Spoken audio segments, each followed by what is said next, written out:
It's time for Twig This Week in Google. Jeff is here. Stacy is here. Ant is here. Here's some very good news. I've done the whole show, and Jeff and I did not get in a battle, not even when I suggested that Facebook can't fix itself. We'll also talk about Google's big Search On live event coming up tomorrow and why nobody wants to cover that. The Gartner hype cycle. Are Pixel 5 cameras not so hot? What's wrong with 5G? And a whole lot more. It's a jam-packed show coming up next This Week in Google. This Week in Google comes to you from Twit's LastPass Studios. Securing every access point in your company does not have to be a challenge. LastPass unifies access and authentication to make securing your employees simple and secure, even when they're working remotely. Check out lastpass.com/twit to learn more. Podcasts you love. From people you trust. This is Twit. This is Twig, This Week in Google, episode 581, recorded Wednesday, October 14th, 2020. Monks are cheap. This episode of This Week in Google is brought to you by Twilio. Strengthen your customer relationships by uniting communications across your entire business. Get everything you need to build and deliver a new customer experience with Twilio. Go to twilio.com to learn more. And by ZipRecruiter. Hiring is challenging, especially with everything you have to consider today. But there's one place where hiring is simple, fast, and smart. That place is ZipRecruiter. Try ZipRecruiter for free at ziprecruiter.com/twig. ZipRecruiter, the smartest way to hire. It's time for Twig, This Week in Twig. That's a terrible name. It's the recursive. That's what it is, though. It's about us. It's about us. It's the recursive show. So the Twig is really twig. Twigs all the way down. All the way down, it's Twigs. That's Jeff Jarvis. Wait a minute. Oh. I need my cue card. He is the Leonard Tao professor. And I spell that P-E-R-F, by the way. Professor. Professor for Journalistic Innovation at the Craig Newmark Graduate School of Journalism at the City University of New York. Pay attention to him, buzzmachine.com, at Jeff Jarvis.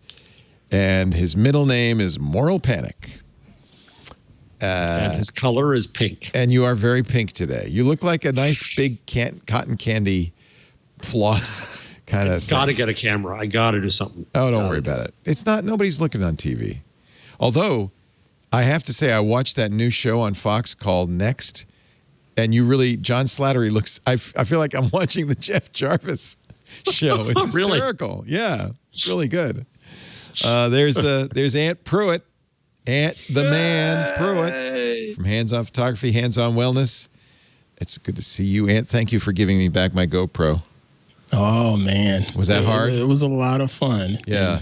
I debated on holding it just a little longer. Hey, just ask for it anytime you need it. It's kind of the it'll be the company GoPro. A lot of fun. They told you what happened to my old 240 GoPro. frames per second. I know.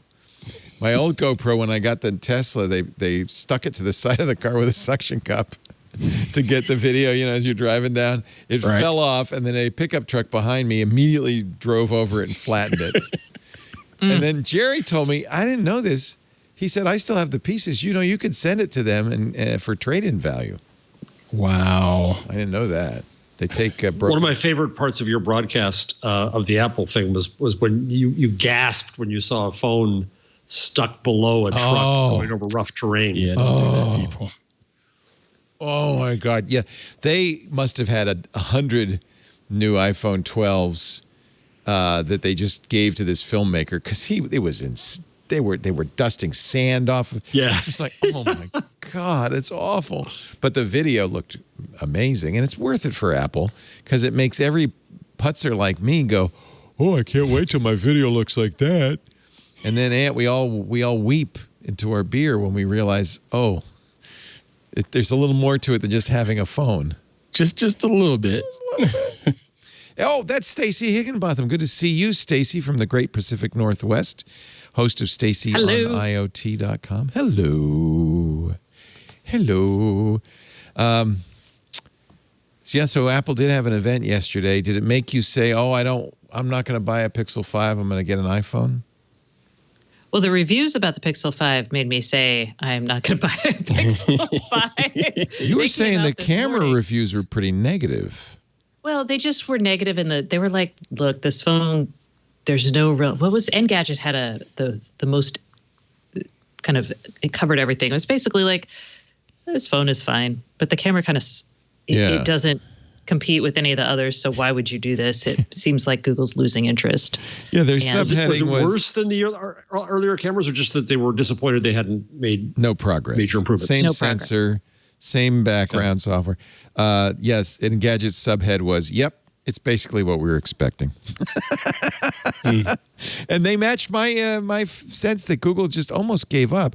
I don't think they give up, but I think that in a way this is maybe what we wanted, right, Jeff? We wanted them to go back to Nexus days, make a cheap, relatively inexpensive, pure Google phone. Didn't have to be the best thing in the world. Didn't have to be a flagship. This does not compete with the flagship phones. It's What would you say the Android flagship is now, then? Samsung? Not necessarily the best Android. I think OnePlus does a pretty good job with their version of Android. So does Motorola, I think, is a pretty pure Android phone. That might be a better one to look at as a Motorola. People like LG. I don't know how pure the Android is in LG. What do you use, Stacy? I have the 3A and I'm not upgrading. Yeah, there's no reason. Yeah. The tiny iPhone 12, is it the iPhone 12 mini? Yeah. That in the blue color? My wife is so happy. She's been waiting for so long. I've been trying to get her a phone for years. That thing, the phone she has is steam powered and 20 years old now. She has the little iPhone, right? And she's just been insistent. I'm not getting a phone until it's the same size. I keep on saying it's not going to happen. It's not going to happen. Of course, she's always right, and she's right. So she's finally going to order an iPhone Mini, 12 Mini. Okay, now I feel bad because I was very sexist. Stacy, you can punch me, but I did kind of think, and I said it out loud, but I apologized immediately, that maybe it was aimed at women who wanted a smaller phone. Perhaps I think, are there men? My husband is a man who wants the smaller phone. Some guys But want a smaller phone too, yeah. Look here. in general, we have smaller Sorry, I didn't hands. interrupt. Right, smaller hands and no pockets. Or our pockets are small. Right. I mean, you can Yeah. stick any size phone in a purse, but, you know. Well, and that's what But it's Rosemary mostly Orchard like- said on Mac Break Weekly yesterday. She said, well, I don't have pockets, so I'm going to put it in my clutch, so it doesn't really matter. I'm going to get the biggest phone. Yeah. See, so really it's kind of what Kevin created this category of way back in the day of, are you a one-handed or a two-handed phone user? Yeah, And maybe that, like, I'm definitely a one-handed phone user. right. See, I don't really care. Aunt, what do you think? Yeah. You got giant hands. I have giant hands, but I had a pair of breeches that I guess you can call them skinny jeans or whatever that I wore just recently. And, I have the Pixel 4 XL, and trying to use those pockets was a bit of a pain in the butt with this large phone. So maybe it's not necessarily for the ladies, but it's definitely a smaller phone for the smaller pockets. It's been 7 years, Aunt, since the New York Times put out this quiz. Mm-hmm. How y'all use and you guys talk.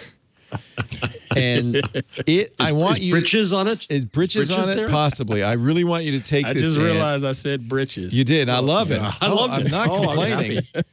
But, It in made a me way, smile. I'm celebrating. I think regionalisms are fantastic. I was very shocked. I took this test the other day. Somehow it's coming back up again, and people are talking about it. I took this test the other day, and it said, you're from Providence, Boston, or Worcester. I left there in 1971, but they nailed it. Lisa took it. She said, you're from rural California, Stockton, Fresno. Nailed it. So I want you to take this. Where is it again? What's it called? It's just if you Google New York Times and how you guys talk, or I did dialect test and found it. How would you address a group, Aunt? Let's just do the first one because this is the title. It's only 25 questions. How would you address a group of two or more people? You all, yous, you lot, you guys, youans, yins, you, other, or y'all? Y'all. Y'all. See, I said you guys. No. What would you say, Stacy? Y'all. Y'all. Oh, because you're from Texas. Well, she's I was Southern, too. really, y'all never heard me say this? Y'all. Well, what's interesting is standard American English does not have a collective noun like y'all. Actually, James McWhorter talks about this in his books. You all. So we don't have, French has it. Most languages have it. We don't have a collective noun. Mm-hmm. That's why you guys, or use guys, or y'all. I think y'all's pretty good, actually. I'm a weirdo because I don't put the apostrophe in it. It's just y'all. Mm-hmm. Y'all. No, you need the apostrophe. Y'all. I just have to say, take this test, Ant, and tell us where you come from. Sure. Because I bet you it'll nail it. I was shocked. It will probably say Idaho. Idaho? That's where they say britches, of course. Idaho. So I went to four elementary schools in 3 states and 4 high schools in 3 states. So Yeah, you I'm might be hoping a that monk. I confuse it. You might be. I was stunned. It says you're either from Providence, Boston, or Worcester. It's like, what? How did you know? It's like Henry Higgins or something. Anyway, back to technology. Where were we? The iPhone. Sorry. I have to say, and this one I'm going to defer to you, Stacy. Wait, but I'm just finishing the quiz. You can't ask Oh, me. go ahead. Oh, God, we got to pause. It takes a little while. Go ahead if you want. I'll tell you what. I'll set this up and then we'll go to you. Because I think I'm on 24 or 25. you're more of an expert on 5G. Fast. Jeez, I have you been fast. very skeptical about 5G, as many have heard. I think it's a marketing term. I don't, some people say, well, it's like LTE. It took a while, but eventually we all got, some sort of high-speed 4G LTE connection. It really did live up to its hype. I'm wondering if it's more like LTE or more like, maybe you remember this, WIMAX, which was a highly hyped technology. Sprint jumped on it and turned out to be a complete flop. WIMAX was going to transform rural internet.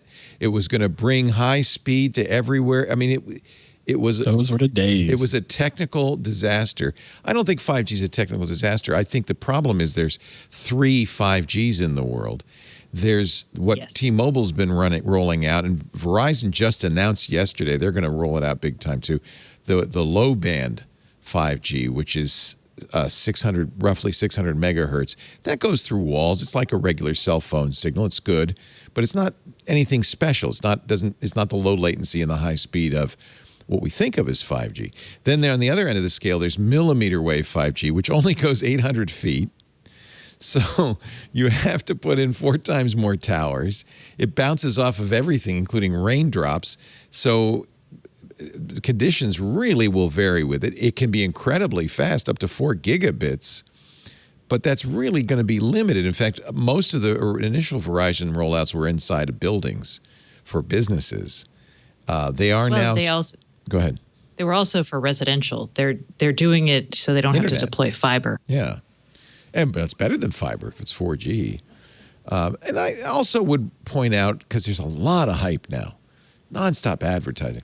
I would point out that, you'll always see ideal conditions. Among other things, not merely ideal weather conditions and ideal distance from the cell tower, it's also how many people are using it.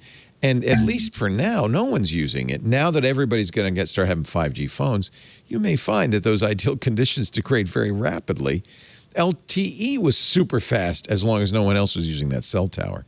So it's going to depend a lot on how much provisioning, they provide to each cell tower.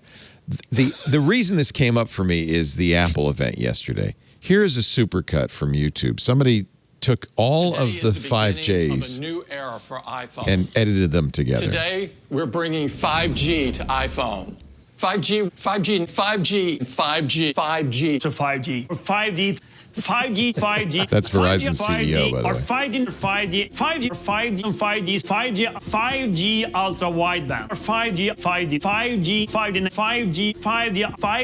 5G. 5G. 5G. 5G. iPhone 12 with 5G. 5G. 5G. 5G. 5G. That took some real work. 5G. 5G. 5G. 5G. 5G. 5G.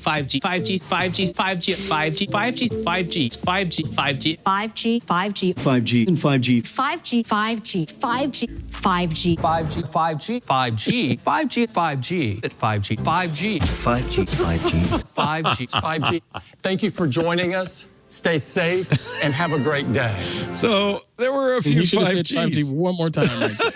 That's hilarious. That's just great. It was bugging the hell out of me. And by the way, it was who off- edited that? Give credit. Oh, Who I edited should that? give him, and I just closed it. But it was you know, it's a YouTube. Let me see if I can quickly get the history and reopen it. You're right, because that's a lot of work. And I actually I said on the show, somebody's got to do a YouTube supercut of 5G, and it didn't take too long. So thank you, whoever did that. Let me give you credit. I'll go to his page, The Truth About 5G, and it is uploaded. No, that's not it. No, that's not it. That's not the supercut. Oh no. What's the matter? Where do you come from, Stacy? Oh no! I was like, you did such a great job vamping that I finished the quiz and got bored. Mine is ridiculous. It's wrong. It's wrong. Yeah, so wrong. Mine Okay. says What's I yours? came from Irving, which that's at least in That's Texas. But the other two cities that are most like me are in Arizona, Tempe and Chandler. Well, you're a southern girl. So I am Irving, Irving, Baton Texas. Rouge, Ba- and okay. Brownsville. So I've been in Texas like twice in my life. Oh, they Well, really more got than you. You are a wrong. Texan. We have such a way. I think part of it is if you say the words.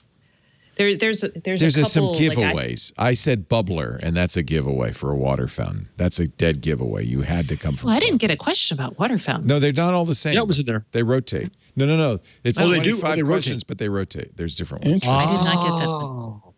I did get What do you call it? my Susan? A water fountain. It's a water fountain. It's water fountain. But when it's raining and the sun is shining, that's one of their Yeah, apparently- I have no word for that. What is the word for that? Well, sure We isn't call it devil a- beating his wife. That was offensive. So Devil's that's what beating my his wife, dad yeah. calls it. You're kidding. No, really? But we call it a sun shower. Sun shower. But my dad, for a long time, I was like, what? Devil the- beating his wife again. Yeah, That's when that it's was what- raining, but the sun comes out. We would used to run when that would happen. My family would say, "Okay, the devil is beating his wife," and you'd know because if you go outside and run around the house 3 times, put your ear down to the ground, you hear it. Not making this up. I was that's my dad would tell you the same thing, Aunt. Wow. Wow. I never heard of fun that for at him. all. So this is a cultural moment for me. By the way, Levin Hair, Levinherr, did the supercut. And the comment that, he leaves is 5G, 5G, 5G, 5G, 5G, 5G, 5G. So that's the description, yeah. So thank you, Levin. I appreciate it. Levin, good work. Good work. Get a life, Levin, but good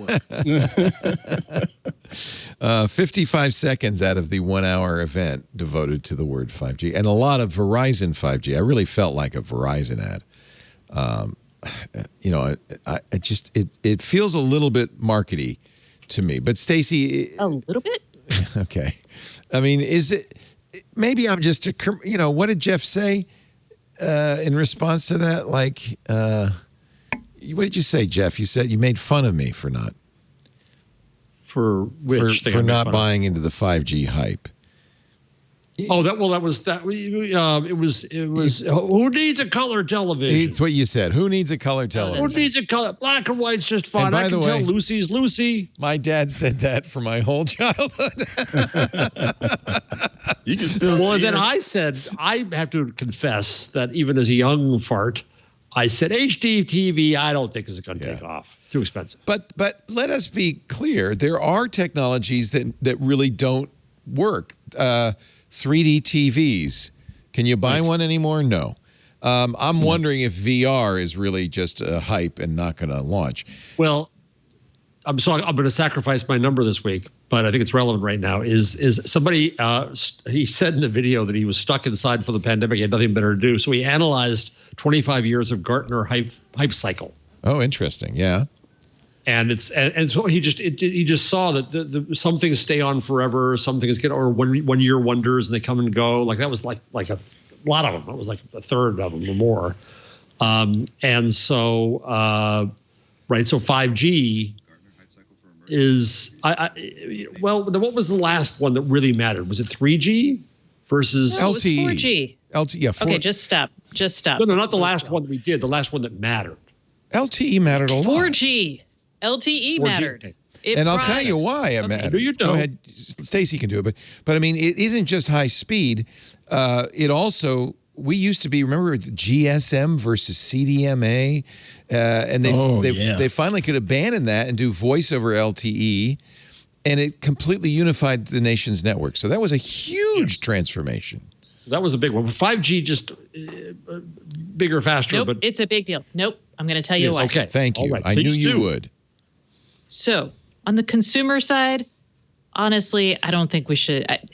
5G will help, but there's not a compelling reason to move to 5G just yet on the consumer side, unless you happen to live in one of the areas where you could where you have access to it. If you most of the live time.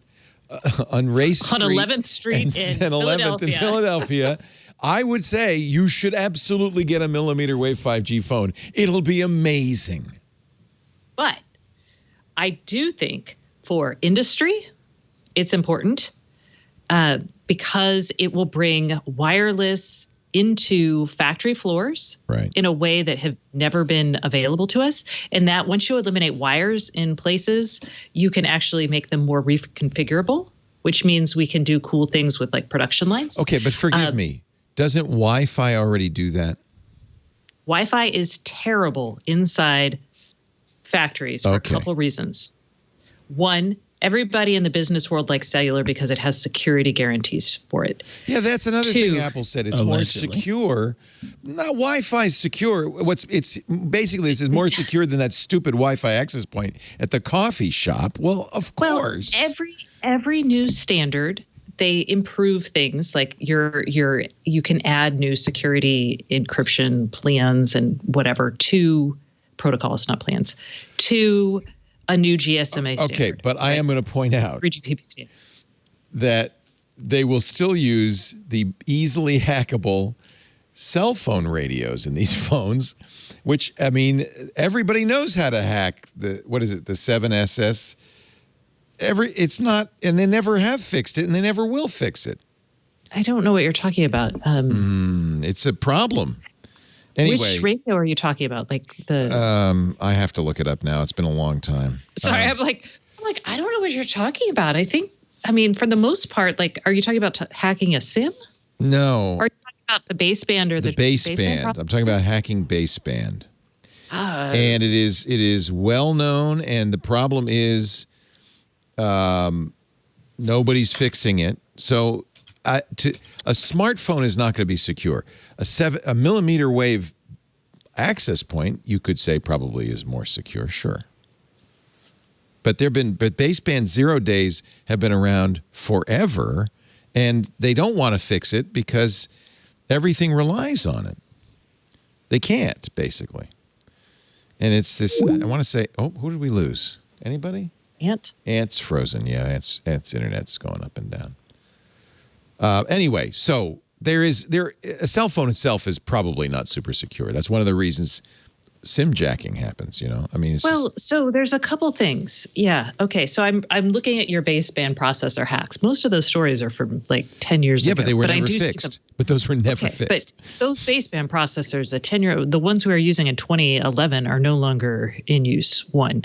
But I see a 0 day from 2017. I haven't read any of this, so I can't speak to that. But we're not talking about the baseband processors or the processors. We're just talking about the ability to get into the cell phone network. It's much easier to get inside a Wi-Fi network that then has all of your corporate secrets or whatnot. But if you attach something to a cellular network, you have to hack into the cellular network to get to that device, is the theory that the the Right. people buying cellular connections are Right. working from. They're also way easier to get a device online and keep it online, Okay. and less trouble for stuff in the field. Wi-Fi is not great for that. And depending on the way you've set up your network, it's also a little bit more reliable compared to Wi-Fi. Now, Wi-Fi is getting, and there's some really cool technology that none of y'all probably care about, but it's called time-sensitive networking, and it is going to help make Wi-Fi way more reliable in terms of packet management that cellular carriers can already offer. But the point is 5G. Is it a big deal? The answer is 100% yes. But what you were saying about there being like 5 different kinds or 3 different kinds of 5G is totally accurate. And I think when you talk about 5G, you have to explain what kind you're talking about. Right. And that depends on where it is in the spectrum. So. And but I that's a think bit of a problem because people are just promoting 5G. And when it comes down to it, it's really more complicated than that. And Stacey, you are differentiating between a consumer view and a corporate view of 5G. Yes, I am. So But I do big deal think corporate, how big a deal consumer?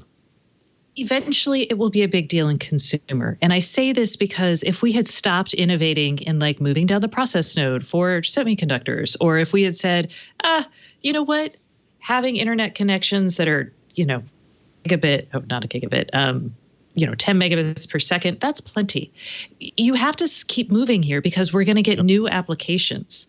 And I don't really know the killer I don't think there's going to be one, but I don't know what that's going to be for 5G. We were lucky when LTE came around, we actually knew what the killer app was, and that was the iPhone. And we were all like, because we were on these 3G networks with these smartphones, we were like, damn it, I need more connectivity.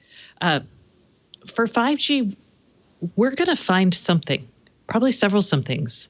And we don't know what that is on the consumer side yet, but you can't just sit and be like, we're good. This is good technology. No, I understand. But I think it's also our duty, my duty anyway, to say not all technologies are good. And not all technologies work. And You've been saying that a lot lately. Well, I sniff a little BS in all of this. So no, what you sniff is there isn't a super compelling reason for anyone to give up a lot of money to pay for the radios in their devices yet, or take the battery hit. And even the carriers who are upgrading to 5G are kind of like, they're a little desperate because this is the first upgrade we're going to see on the carrier side that they don't have a super large demand for, and it's complicated as heck. My phone, you're saying is the biggest differentiator on my phone will be that it's fast, is that the bandwidth is better, it's faster bandwidth? Lower latency, faster bandwidth on your phone, okay. Yes. And so we're going to need some new Verizon's applications to take advantage of that. Like Chris Rock said in the ad, now I can download an album in a second. But he also said it used to take longer to download that album than the length of the album. That was a long time ago. It hasn't been that way in quite a while. 4G is terrible. Yeah. Verizon is actually putting 5G for in-home broadband. They're offering 5G. Okay. I don't trust broadband. Verizon as far as I can spit. So that's problem number one. In fact, none of the carriers I trust. Other operators are doing the same thing. Yeah. And so it may be that for areas, and not super rural areas, because you still need backhaul to the internet. Right. And I don't They're see not going anyone to put it in. Right. This will be best. This will be best, as with almost everything else, in highly dense cities, except millimeter wave doesn't work well in highly dense cities. Well, it works well. What happens is the infrastructure looks like WebPass. So you're going to have a tower that will beam to a satellite dish or something. It's not a satellite dish, but think of it as a satellite dish on the outside of the building. And then that's going to be converted to a Wi-Fi signal in the building or to a local LAN. Right. But that's great. Well, that's fine. It's not going to matter to my phone, but that's fine. That's nice. That doesn't matter. The point is connectivity. Eventually we're going to stop thinking about connectivity as wired or wireless. And we're also going to stop thinking about it eventually as cellular or unlicensed. The cellular guys don't want that to happen, but that is going to happen. So what's going to happen is we're going to be walking around with ubiquitous connectivity, and we're going to have devices who are capable of tapping into not all devices, but our smarter devices with batteries, like bigger batteries, are going to be able to select from the most economical or the most useful for the workload we're doing. And that's going to be awesome. It's so distant and so speculative, and yet it's here today. Well, but wait a minute, it's not, because you're buying. Okay, so you're spending $100 more for an iPhone. This, by the way, the iPhone does not have a fingerprint reader, which is something we could use today. Because guess why? This place where you would put that fingerprint reader, that's the window for millimeter wave. So you're putting a technology in this phone that is every phone is a decision between technologies that maybe someday will be useful in this phone, or some guy in Philly can use it on Race Street and 12th, but is not going to be widely useful. It's going to cost $100 more. I really have to question the wisdom of doing that. I guess if you're buying a phone for future proofing in 3 years or maybe 5 years, you'll be glad you have an iPhone. Phones are the only form factor that will help, that are wide enough and people adopt, and they may ignore that $100 price thing to get this sort of technology to the economies of scale we need to put it in other places. I'm going to predict Apple. Now, it's hard to say because Apple's very good at marketing, but I'm going to predict this is a phone that a lot of people go, yeah, I don't need it. Because Apple's pushed it so much that it's a 5G phone. And people are just going to say, okay, that's fine. I'll wait next year. Maybe I'll get one next year. Especially were you lusting it all after it, Mr. Ant? Sorry, Ant. I was saying, especially now with people not making this much money, they're rethinking these purchases and saying, you know what, I can still make my Zoom calls and things like that with this existing tech. There's no need to spend an extra $1,000 for a spectrum that I'm never going to see for quite a while anyway. So it just makes sense to hold on to what you got.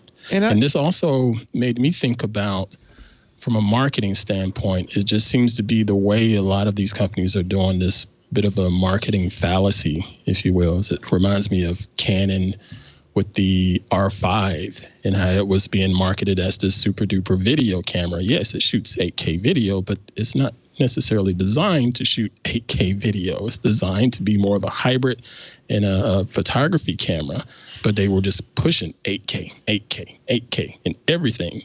And of course, it came back and bit them in the butt with all of their overheating issues. And now I look at this and watched our live coverage yesterday, and I had to step away because it was frustrating me, because I know this 5G is not going to be around here anytime soon. It's going to be worth a dang. Let me ask this. Should somebody buy a 4A or a 4A 5G? 4A. Probably a 4A. 4A. Unless they know they have 5G money. capability. Right. Yeah. Well, my map says I've got 5G out here. I just checked mine. I've got 2 megs up. Smoking. So would 5G then be better? Is it maybe a better installation, or it's the same tower? Well, the tower is not the. So what the 5G is? It's a processing protocol. So it's the way the data is crammed into the airwaves. So your tower will be able to handle both, because it will have receivers for both. So they don't mix. Right, but clearly I'm too far away from the tower for my LTE. Will 5G be any different? That's a good question. Are you AT&T? So who's your in their former headquarters town? I might add. So their 5G isn't not actually 5G. 5G. Yeah, you're talking about that too. AT&T's 5G, which is really 4G. Right. So yeah, don't worry about that. I'm not doing a thing. Yeah. So my big. I've got to ask you later, but I've got to go ahead and buy the Chromebook. So I'm going to get your advice in a few minutes. But did you see the $300 deal on the Pixelbook Go? $200. $200 rather. But it was the i7 one, which I don't really need. I mean, even Chromebook fan. It was $200, dude. Dude, really? But it's still $200 more than the i5. But was this a Prime Day deal? I think it was, right? Yeah, it is. It's still on right now. It's $13.99 down to $11.99. Oh, it's $200 off. I thought it was a $200 off. Oh, I thought it was for $200. Oh no, you're right. No, that's not. I was going to say, Mr. Jarvis, I got you. Well, and I wanted to hear your views on the show. I'll come back to the Chromebook. But were you lusting at all after the iPhone 12 Pro? At first, no, and I'm sorry about my video acting weird again. Skype doesn't like me today. But at first, I wasn't lusting over it, but when they said HDR and 10-bit for video, that's pretty strong. Oh, the cameras look great, yeah. And again, but we're still talking about a tiny sensor, so there's a lot of different variables that you have to consider with these tiny sensors as far as how much light you're going to need around. Well, that's one thing that is interesting. On the Pro anyway, and Apple did not do a great job of distinguishing the iPhone 12 from the 12 Pro. But in the Pro anyway, the sensor is now bigger. It's 1.7 microns per pixel, which is a fairly big pixel. That means a lot of light gathering. And the wide angle is f1.6. Again, really nice aperture. That means a lot of light gathering, in addition to all the computational stuff they're doing for low light. I think that's what's going to be the killer feature, is the fact that it's computational to help correct a lot of things that it physically cannot. Because some people are going to assume they can shoot a 4K video on their regular camera body and compare it to the phone and think it's going to look the same. It's not. It's just physics is different there. But I like what Apple is doing from a computational side, and plus all of this is written on their own chip. So it's probably going to be pretty dadgum sweet if you know what you're doing. Yeah, I mean, you know, this is the constant conundrum if you're an Apple iPhone user is, well, should I spend $1,000 there, more or less, to have the newest phone, or should I wait a year or two? Someone asked me on Twitter yesterday about it, and I said, it would be fine to, if all I wanted was the camera, but it's $1,200 just for the camera. I'd rather spend that $1,200 on, say, something like this S5 here. Yeah, exactly. Something like that. Yeah. But if it's just the phone. Well, but hold on, man. Was Leo being heretical when he said soon you're not going to need an SLR? Is that a hype cycle, or do you see a day without an SLR? No. We're going to always have those. Yeah, we're going to always have those larger sensor sizes because they just add a different look and different value. And then you have lenses that you can attach to those sensors that you can't attach to a phone. So, yeah, we're going to always have big camera bodies, some sort. I have to say, though, on my next trip in about 8-9 years, whenever I get to go out, I would probably to the old folks' home. Yeah, that's maybe where you're going on my next trip to the old folks' home, I would maybe consider, because it is a pain to carry a big kit and all the lenses and all that stuff, and yeah, you get a better shot. But if how good is good enough is the question, and if you can get really good, adequately good pictures from a camera phone that you're going to carry anyway, it starts to look pretty appealing, I have to say. I will say this. The average person would probably enjoy that GoPro Hero 9 Black that we just reviewed on Hands on Tech this past Monday. Okay. It looks pretty good. And that's pretty small. That's a little pocketable thing. Yeah, it's small. Yeah. It's something to carry around pretty easily. And if there's people that wanted to do their whole vlogging or whatever, it's easy to hold and it's not heavy or anything like that. And it's going to look pretty daggum good. I'm not going to say it's going to be a cinematic masterpiece, but it's going to look good for what most people want to do. And then you have the built-in stabilization. Just go watch the review. Yeah, do watch the review, Hands on Tech. I'll be watching it because I got it back from you. Don't listen to me. Go watch the review.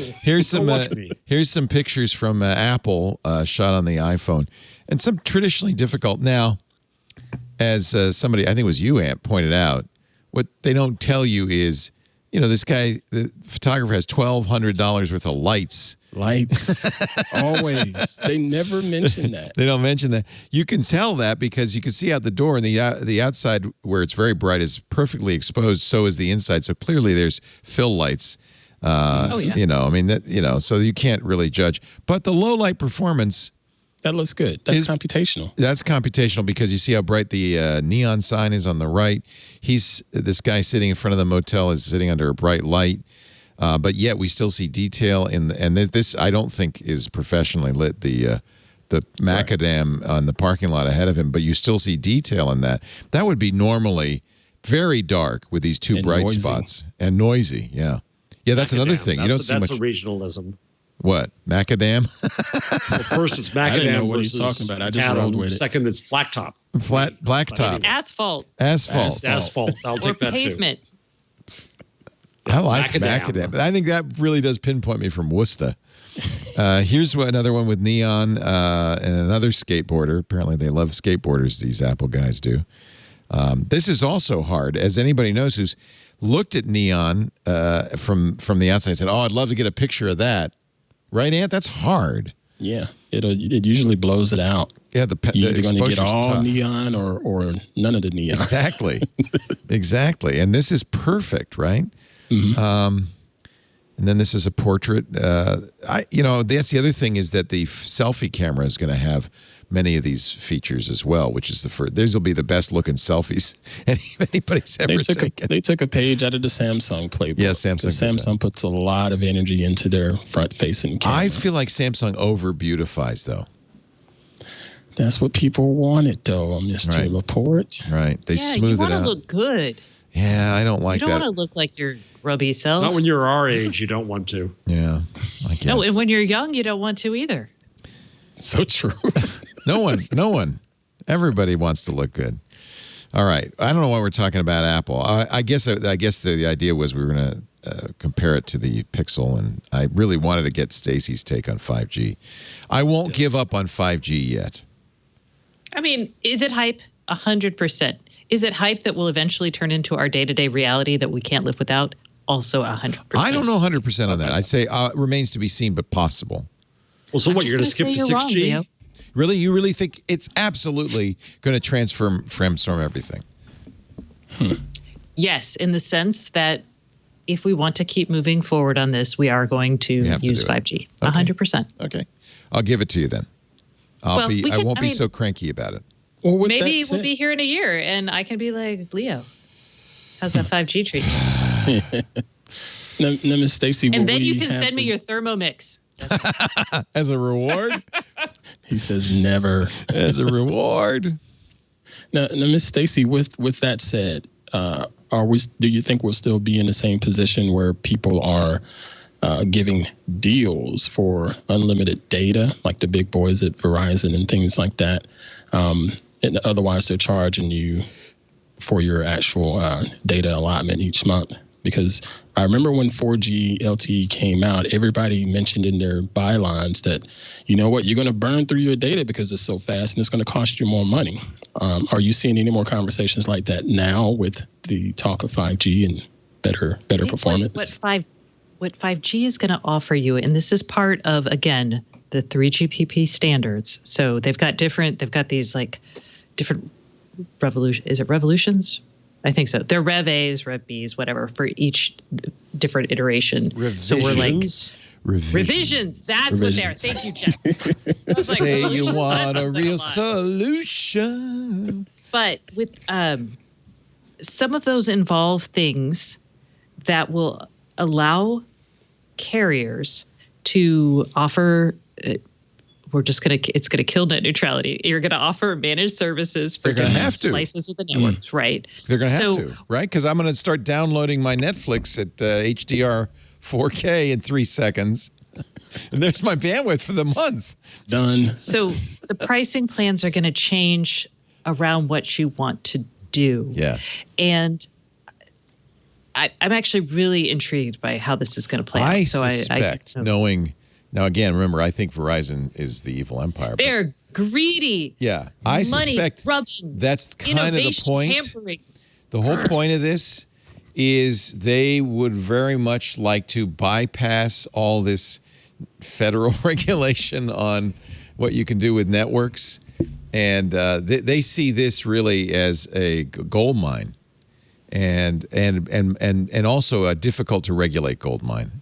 And I think that's why they're putting a lot of money into it for a good reason. I think they're wrong. They have always operated from a scarcity model. And there are physics at play that make the scarcity model make sense in some elements, in some parts of this, right? But fundamentally, they do not, it would be so much smarter for them to operate it on an abundance model like we have with like cloud computing or semiconductor performance. You know, no one says, I'm going to charge you based on the core. Oracle actually tried way back in the day, but it became so obvious that when you have more of an underlying technology and you can provide that, people build entire, you know, new economies on it. And that's what's happened. But it's slowed down a lot because the carriers have not thought about it that way. And and that's why we see companies going around it and things like Wi-Fi and even WIMAX. And I think what's about to happen is we're about to start seeing more distributed and different business models around network connectivity, not for your phone, but for like connected devices that are going to be very different from what the carrier model looks like. So that's where your IoT expertise comes into place, because that's the issue with IoT. You have all these little devices. They all need bandwidth. They don't even need a lot of bandwidth, but they all need bandwidth. And most importantly, they need ubiquitous bandwidth. And that's one of the offers here. It's not just the speed, it's the ubiquity. 5G is not ubiquitous yet, but it will talk. I mean, like next week, I've got the Sidewalk people coming on the podcast, and that's going to be baseballs. I can't wait. And I write about this all the time on the IoT network side, right. And that's why things like Starlink are going to be really important, or other. Yeah, your IoT devices don't need the 5G; they just need connectivity, right? Right. It depends on the device. And Starlink has, by the way, the same problem, which is it doesn't go through the roof. So just as you will with the millimeter wave 5G, you'll have a collector on the roof, which will then go through Wi-Fi into your house. Because unlike self-service right now, which does go through walls, increasingly we're going to see bandwidth that doesn't, right? I mean, for some of it, yes, but not all of it. We still have, I mean, the 2G spectrum and even the 3G spectrum, they're starting to repurpose the 3G spectrum starting next year. And that's some beautiful spectrum. Right. That's very low frequency. That gets through everything. That's actually a good idea. Don't decommission it, repurpose it. Oh, well, that's what they do. Well, they don't always do that. I don't think there's many edge networks floating around anymore. No, but they did repurpose that. I mean, they reuse that spectrum. You reuse the spectrum. Yeah. All right, let's take a break. When we come back, Google's having an event tomorrow. Did you know that? What's going on with them and Oracle again? You all are going to help me decide whether we should stream it live. Y'all. Plus, Oracle, was part of the hearings today, so we can talk about that too. Oh, I didn't know that. Okay. Yeah. Okay. Did they ask Amy Coney Barrett what she would do about Google versus Oracle? How she feels about software APIs? No, it was Sheldon Whitehouse, who's he's smart. From my home state of Providence, Rhode Island. Yeah. No, it was that all the amicus briefs, or amici, or what's the plural of amicus? Yeah. Well, so the amicus briefs that he asks her, would you meet with a party in a case while the case is on? How are you trying to fool me? No. Why not? He says, because it'd be wrong. Right. It'd be wrong. It'd be wrong. Yeah. So he leads her down the path, and that's sneaky. Very sneaky. and then basically you get all these amicus briefs, but not knowing who's behind them is an issue. So in the Google versus Oracle case, Oracle paid $90,000 to a party who wrote an amicus brief. So Google, a party in the case. Both sides were doing that, by the way. Both were. Okay, he just mentioned Oracle. Yeah. So, but a party in the case is also filing amicus briefs. Shouldn't you be watching out for that, Judge? I didn't know that went on. Yeah. So. Well, that's not exactly a gotcha. No, it wasn't quite. No. It was a larger piece about ethics and the court. He did some really good stuff. I'm not sure how you say amici or amici in that's what I say. In your neck of the woods, but here in Rome, where we still speak Latin, I say amici. Oh, because you went to. I studied Latin in high school, actually. Oh, But, my. so church Latin would be amici. The Latin I learned, you say amici. The C's are always hard, which is weird. And that was closer to the fall of the Roman Empire. That was the theory. We'll listen to you. That was, yes, right, way back when people still remembered how Latin was spoken. Our show today brought to you by Twilio. Nice job, Stacy. The world is changing fast. When you're my age, it's changing awful fast. You want to build new ways to help customers to communicate, right? That's what Twilio does so well. Engage customers wherever they are on any channel, from text messages to emails to phone calls to video and more, with one powerful platform that's easy for your developers to code for. It's so good. And let me tell you, it's at scale. Twilio powers 795 billion plus interactions across channels with 5 nines of uptime, 3 billion phone numbers, more than 100 countries. That's Twilio. Shopify you use Twilio because I'm sure you use platforms that use Twilio. If you use Shopify, they run their entire global contact center. More than 1 million customers on Twilio's Flex, their programmable contact center solution. Blue Apron sends its newsletter emails with Twilio's SendGrid. Netflix, you use two-factor on Netflix? That's Twilio. In fact, Twilio makes my favorite two-factor authentication program, Authy. They give it away for free, but the back end's all Twilio. Ride-sharing and contactless delivery services like Lyft and Uber connect riders and drivers with text messaging from, you guessed it, Twilio. Twilio's used all over. I actually have had a Twilio account for years because it's fun to develop for. Product and operations teams use Twilio to create new ways to communicate with their users inside applications, ranging from account notifications with text messaging to chatbots to securing online accounts with two-factor authentication. The thing I love about Twilio, you don't have to be a specialized telecom network engineer to use it to build incredible communications apps. If you already know how to do web apps, you can build apps like text, chat, call, video conferencing. Marketing teams use Twilio to get the word out, connecting with leads over text messaging and phone calls, using email campaigns to build chatbots. Yes, they've got chatbots to answer questions. And of course, that Twilio Flex is so great for customer service teams. It's the easiest way to build global contact and support centers. It starts out of the box working great, but it's fully programmable, so you can make it do exactly what you need to. That's kind of the idea of Twilio. Twilio is power that you can use to do what you need to do. Strengthen your customer relationships by uniting communications across your entire business. Go to Twilio.com to learn more today. That's Twilio, Twilio.com. It's time to build. It's called Search On. It's a live stream event. It's going to be tomorrow. It's a surprise to highlight the latest improvements to Google search. Is this for, I don't know who this is for. Let me look at the search. It's not for me because they didn't invite me. Well, you don't. I didn't get invited either. I put it on there because I saw it somewhere. Yeah. So I searched. Google Search On. If you go to searchon.withgoogle.com, October 15th, 12 p.m. Pacific, we'll be probably doing another show, but that's all it says. I don't know anything about it. I guess they've done these before.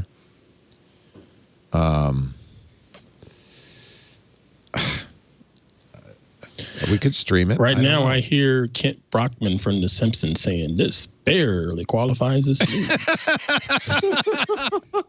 Oh, Ant! Ouch! Woo! I've been spanked by the Pruitt. Okay. Google Search On will reveal new AI-powered features on Thursday, says Engadget. You know, if you give it to what is Jeff, it? What he is can it talk AI-powered about- these days? I don't know. Well, yeah, you want to talk about hype. Let's talk about that. Yeah, that's true. That's a good point. All right, we're not going to do it. You can watch it if you want to. I don't see any reason. Well, you could right now. Wait. Now, Leo, you could right now at this very moment be in on Zoomtopia. It's live as we speak. Oh, no. You know where you want to be right now is the Smart Kitchen Summit, which is actually really cool and fun. That's where Stacy wants to be right now. I'm just telling you. Right now, I would like to be at that, actually. Talking about hacking kitchen devices, building robots for restaurants. But no, I'm here with y'all. And y'all are great. But robots are pretty cool, too. Yeah, I got a kitchen robot. I'll give you that. And I know you want it. You can't have it. I met a developer there yesterday who was on the Cookie Doo platform. Oh, the Cookie Doo. It makes me a little angry that I have to pay a lot of money for a Thermomix and then subscribe to Cookie Doo for $40 a year. Well, you don't have to subscribe to it. Oh. But the thing I like about it, tell them the Thermomix, the features you like require that. yeah, yes, because you search for a recipe and it says, okay, I got one, and then it says, and the top of the lid on the Thermomix goes, and then it says, okay, now put 400 grams of sugar in my lid. And you go, my thing this week you're going to enjoy. Oh, good, all right. So, while we're on this for a second, I've been meaning to ask you guys this because you'll know the answer. What's the deal with the Brava oven? Oh, you see a lot of ads for that right now, don't you? Oh, the Brava, the steam oven. No, that's a Tovala. Hold on. That's the Tovala. Light. Brava is light. Yeah. So this is a radiant heat oven. Yeah. Where you can cook 3 different things at 3 different temperatures on the same plate. Oh, that's interesting. Huh. Yeah. And it's very fast. It's just, I mean, I have a radiant big fan grill. Of I've any had intelligent. Radiant heat is not anything new. It's just infrared heat. I don't know. It's another gadget. I'll let you buy this one, Stacy. No, I mean, I am excited about anything that gives you the ability to cook things well faster without spending a lot of mental on it. I am too. Yeah. So I am excited about the Brava. This is a big category. I mean, basically, you put an Android device on an oven, and then you have online connectivity. You have a library of recipes, and you can, My wife said if we're going to get any of this stuff, then we have to redo the entire kitchen because we can't. Yeah, you need kitchens counter aren't space. built for all this. No, it's all about counter space. Yeah. Oh, so that was one of the conversations yesterday that I found so fascinating. We were talking about, a big topic. Do y'all want to talk about food tech? Sure. Okay. So a big topic in food tech is the recipe. And what's frustrating is there's no XML for recipes. Right. So everyone feels, I think rightly, that recipes are kind of the connective tissue between your device and an assistant or your shopping app, whatever you use. But none of the players in the industry want to invest in an XML for recipes. Instead, they want to put their own recipes tied to their devices. So in your case, silo. Leo, you subscribe to that. Yeah, they want a silo. Yeah. So it's a huge source of frustration for everyone, and no one is yet to the point, at the smart home, now we're getting into this possible standardization. No one's at that point yet for recipes. So everyone in the industry, it's so funny to watch because everyone is we need a way for things to talk to each other. And it's right there in front of them. And they're no, we don't want to do that for recipes. So it's super frustrating. Yeah, there used to be a format, the Meal Master format. But in the early days of computers, this was balancing your checkbooks and keeping track of your recipes were 2 of the most popular things you could do. And then for a while, there was a program called Meal Master, and there was a standard format, and a lot of websites sprung up where you could download recipes in the Meal Master format, and a lot of people supported it. And then it just kind of faded away. I think Broderbund bought them with everything else and then just disappeared it. But But Jeff, this was my point, and I forgot about my point because I'm kind of not all here. But the point is that people who are, I have a migraine, the people who are developing recipes, they have to develop for the lowest common denominator in the kitchen, which means an oven that maybe doesn't have an internal temperature probe and a dehydrate setting. So you've got I didn't really think about that, but it's kind of fascinating as we get these more sophisticated devices out there. Yeah, you can't, they need their own recipes. That's why Leo pays $40. Exactly. Oh, it's $40 a month, Leo? No, a year. annual. Thank God. I wouldn't pay $40 a year. I pay $60 a year for the New York Times. But you know what would be cool is if instead of yeah, I do too. I pay for the New York Times. But would be cool though is if there were what you're saying is interoperability. Like the recipes I got from New York Times Cooking, I could put into my Thermomix or my Brava oven. But you've got to then rewrite every recipe for these different mechanisms. Here's what I do. Yeah, the Brava does it. So yeah, that's interesting. Kevin wants to dial in and tell you, Jeff, that the Brava needs a 5G connection. Otherwise, it cooks really slow. Otherwise, yeah, it's cooking at the speed of light, y'all. Okay. Somebody in the chat room it's Leo said, who was saying who needs stereo before. It's not I me, don't it's need Leo. stereo. It's somebody in the chat room said, and I think they're actually right, that the Brava is just a really big, easy bake oven. Yeah. That's actually, I mean, it's a smarter easy bake oven. Yeah, it's got 3 bulbs instead of 1. You can go online. I just searched for MealMaster. You can go online and download giant databases of MealMaster recipes, all in the MealMaster format. So it's still out there. These are hundreds of thousands, maybe millions of recipes from a variety of sources in the MealMaster format. But Stacey, you know about paprika probably, right? The spice? Yes. No. I'm like, the spice you stick on You've deviled heard eggs of and cayenne, have you? No. This is a recipe. This is a great recipe app that works on iOS, Android, Mac, and Windows. It is fantastic. And what it will do is it's got a very intelligent scraper. So if the recipe exists on a web page, it's got a browser built in. You can surf to the web page and say, scrape this recipe, and it's very good. It divides it into ingredients and instructions. It'll take the picture if there's a picture. Any information that's on that website, it can import from the web. So it doesn't have a lingua franca. I wish it did because I can't then use it for, cooking with other devices. But it is one way to get recipes into your computer. I like it. I'm going to try it out. So I highly recommend it. It's fantastic. Way back when we started Epicurious, and I was there, we hired monks, literally monks, to retype years and years and years of gourmet and Bon Appetit recipes. Wow. Because you couldn't. There was no way to figure it out at the time. This was so long ago. It was 96. Yeah, but why monks? Wow. Why monks? Because they were cheap. Monks are cheap. Rather than making beer. Are you sure you didn't hire monkeys? Because they're really cheap. No, monks. No, they did good work. Wow. It's all bottom line. That's really interesting. I didn't know. So these were the monks who used to be in Scriptoria. Exactly. But Gutenberg put them out of business. They're no longer illuminating manuscripts. Yeah, They're just doing data See, entry. it all comes back to Gutenberg. It's all Gutenberg's fault. Comes back to Gutenberg. I hope you said that. I hope you said, you know why we can get these monks so cheap? Gutenberg. Gutenberg.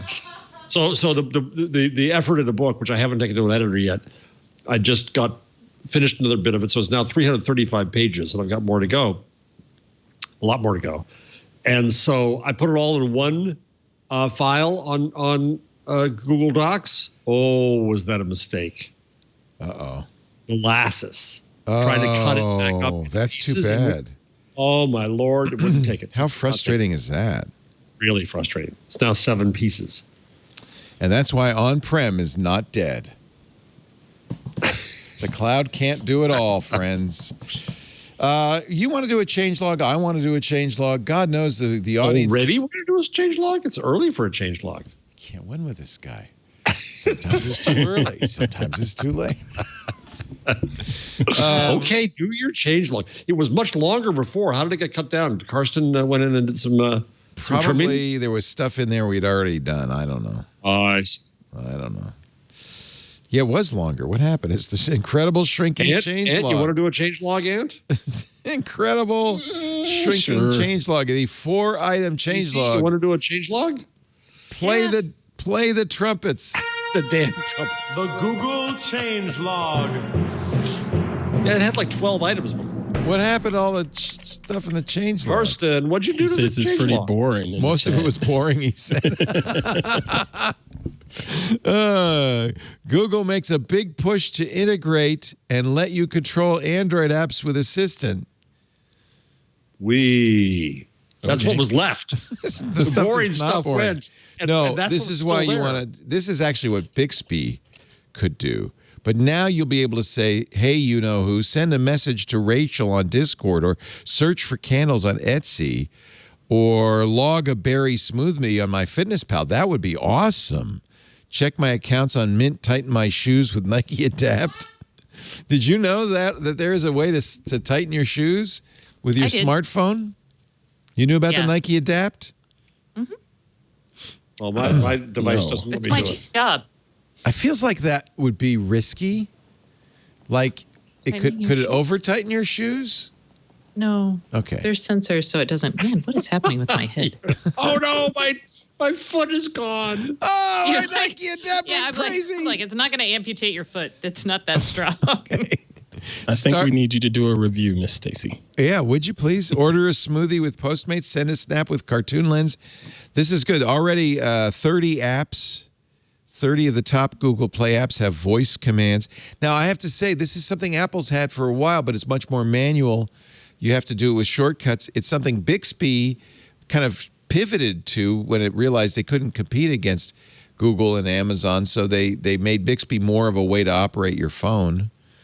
Now, according to Google, you don't need to swipe when your hands are full. Oh, I didn't realize I could log stuff onto MyFitnessPal. I use that all the time. Yeah. I like that one. Right. Yeah. You could say, hey, I just had a smoothie. Tell my that's cool. So they're also allowing you to do, and this is very much Apple's shortcuts. In fact, it's even called shortcuts.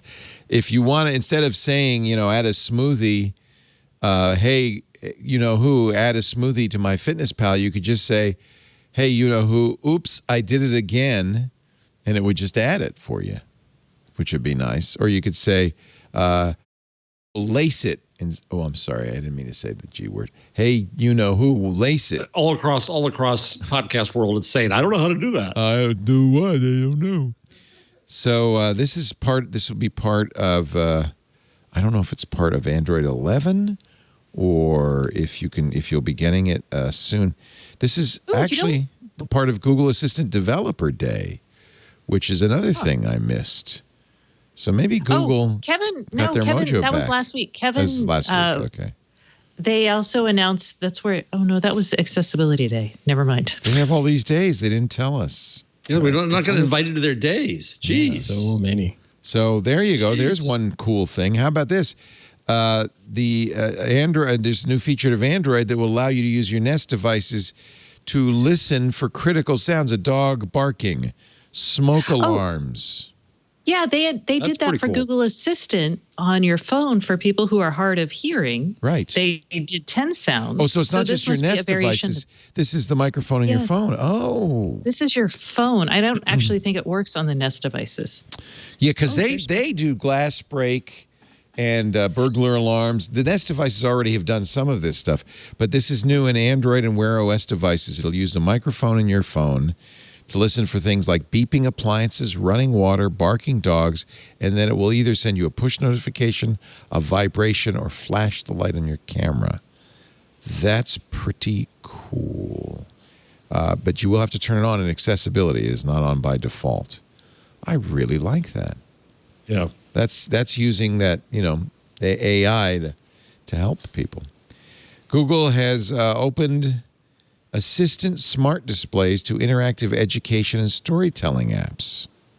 So if you have a Nest Hub Max or one of those displays, now they can, you know what I'm talking about. You know what I'm talking about. I do. I'm laughing because they keep changing the name. And I none can't of us remember know the that, freaking name. That thing, the screen. Or the Lenovo thing, or the thing with the thing. So here's how you can do this. There'll be an education and storytelling hub. You'll say, hey, you know who, teach me something new, which will open a carousel with categories of things you can learn, like learn a language, discover the world, pick up a new skill. That's neat. That sounds fun. Yeah. Will it bug me every day like Duolingo does? I hope not. And don't you hate it that Google Assistant's now, like after you ask it to, so they set a timer and says, oh, and here's a pro tip, and it goes on and on and on. Both Amazon and Google I know that I asked them to be proactive, but I need them to be a little less proactive about advertising. Yeah. I'm like, ugh. If I wanted that, I would have read the email that told me how to do it that you send me every week.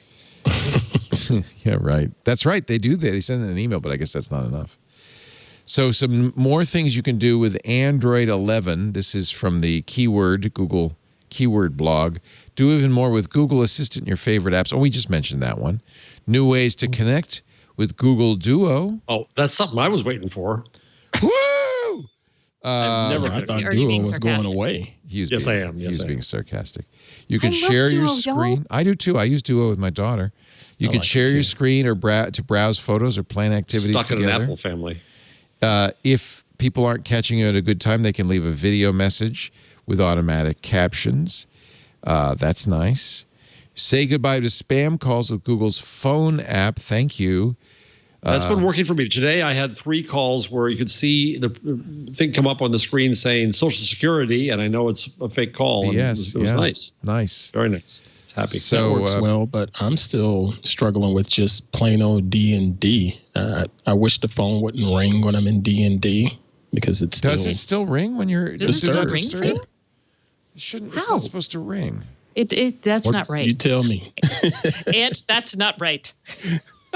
And I know I'm not the only one. It also happened to my friend, Mr. Jason Levine, during his live stream one day. Oh. His phone was on D&D and it rang during his live stream. It rang this morning while I was TD and Floss Weekly. Does it let some numbers through? There's something like that. Anytime it's just a phone call, because I don't get a lot of phone calls except for those spam calls. You can, you can say to let your favorites through or let the double rings through, stuff like that. Maybe you should check the settings. I have to say, this is one thing that the iPhone still gets right. I don't know why more phones don't have physical silence keys or buttons. Well, the Google used to have a thing where if you flipped your phone and stuck it down, I think it still does that. So it has a half. I don't want to say a bad word. So it halfway does it.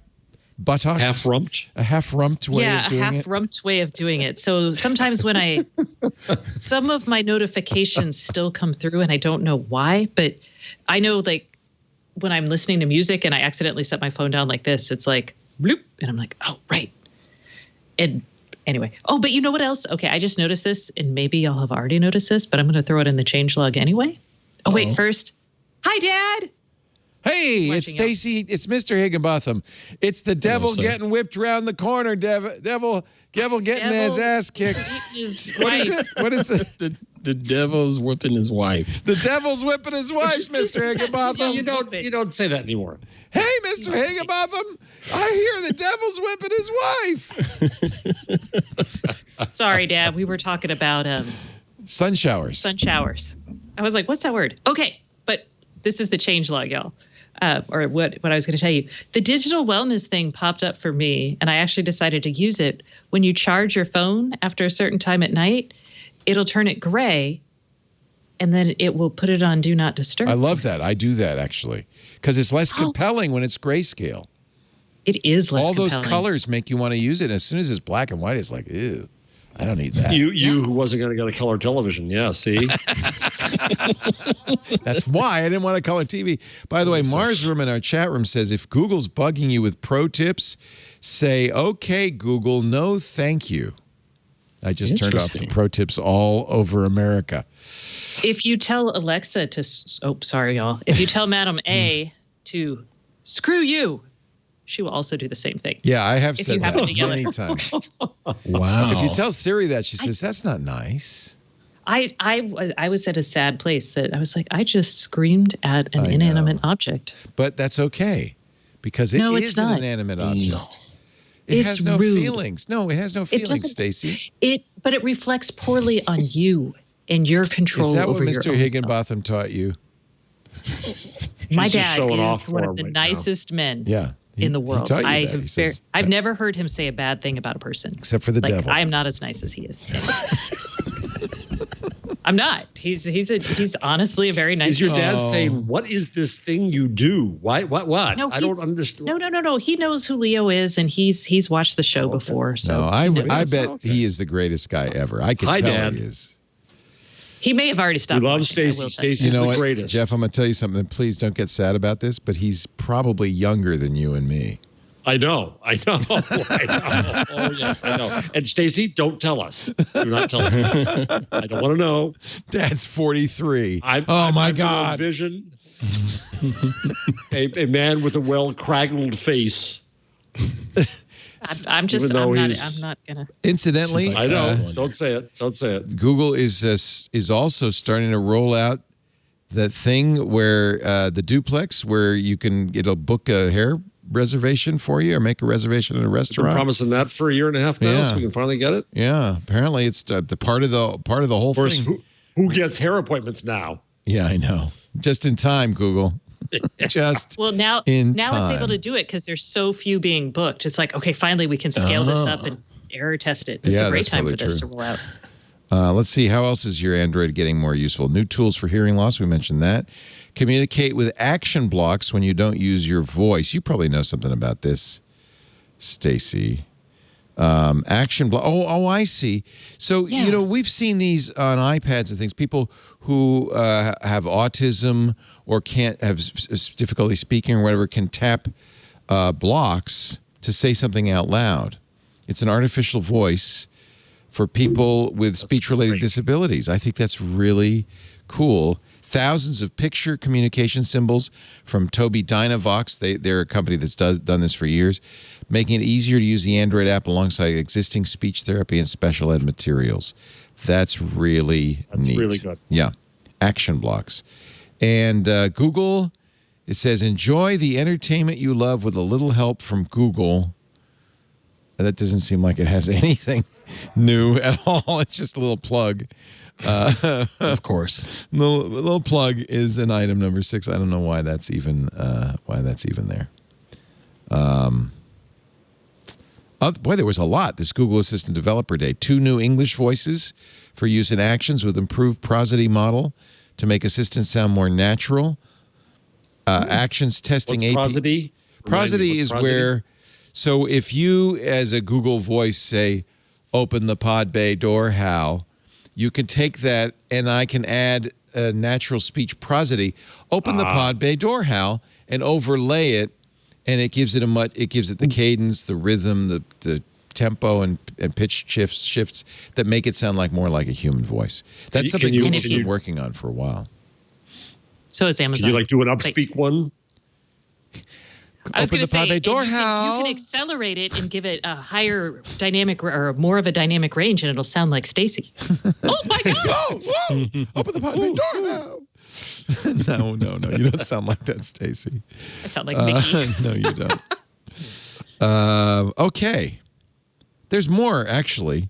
But Karsten says it's boring. So, and I say the shorter the better. Karsten censored the changelog. As everybody's talking about, he censored it. And should all be there. The chat room is actually throwing stuff in. The chat room is like, They're saying, well, wait a minute, here's another one. Google completes the worldwide shutdown of the Play Music Store. If you were supposed to migrate, if you didn't migrate yet, we've been warning you about this.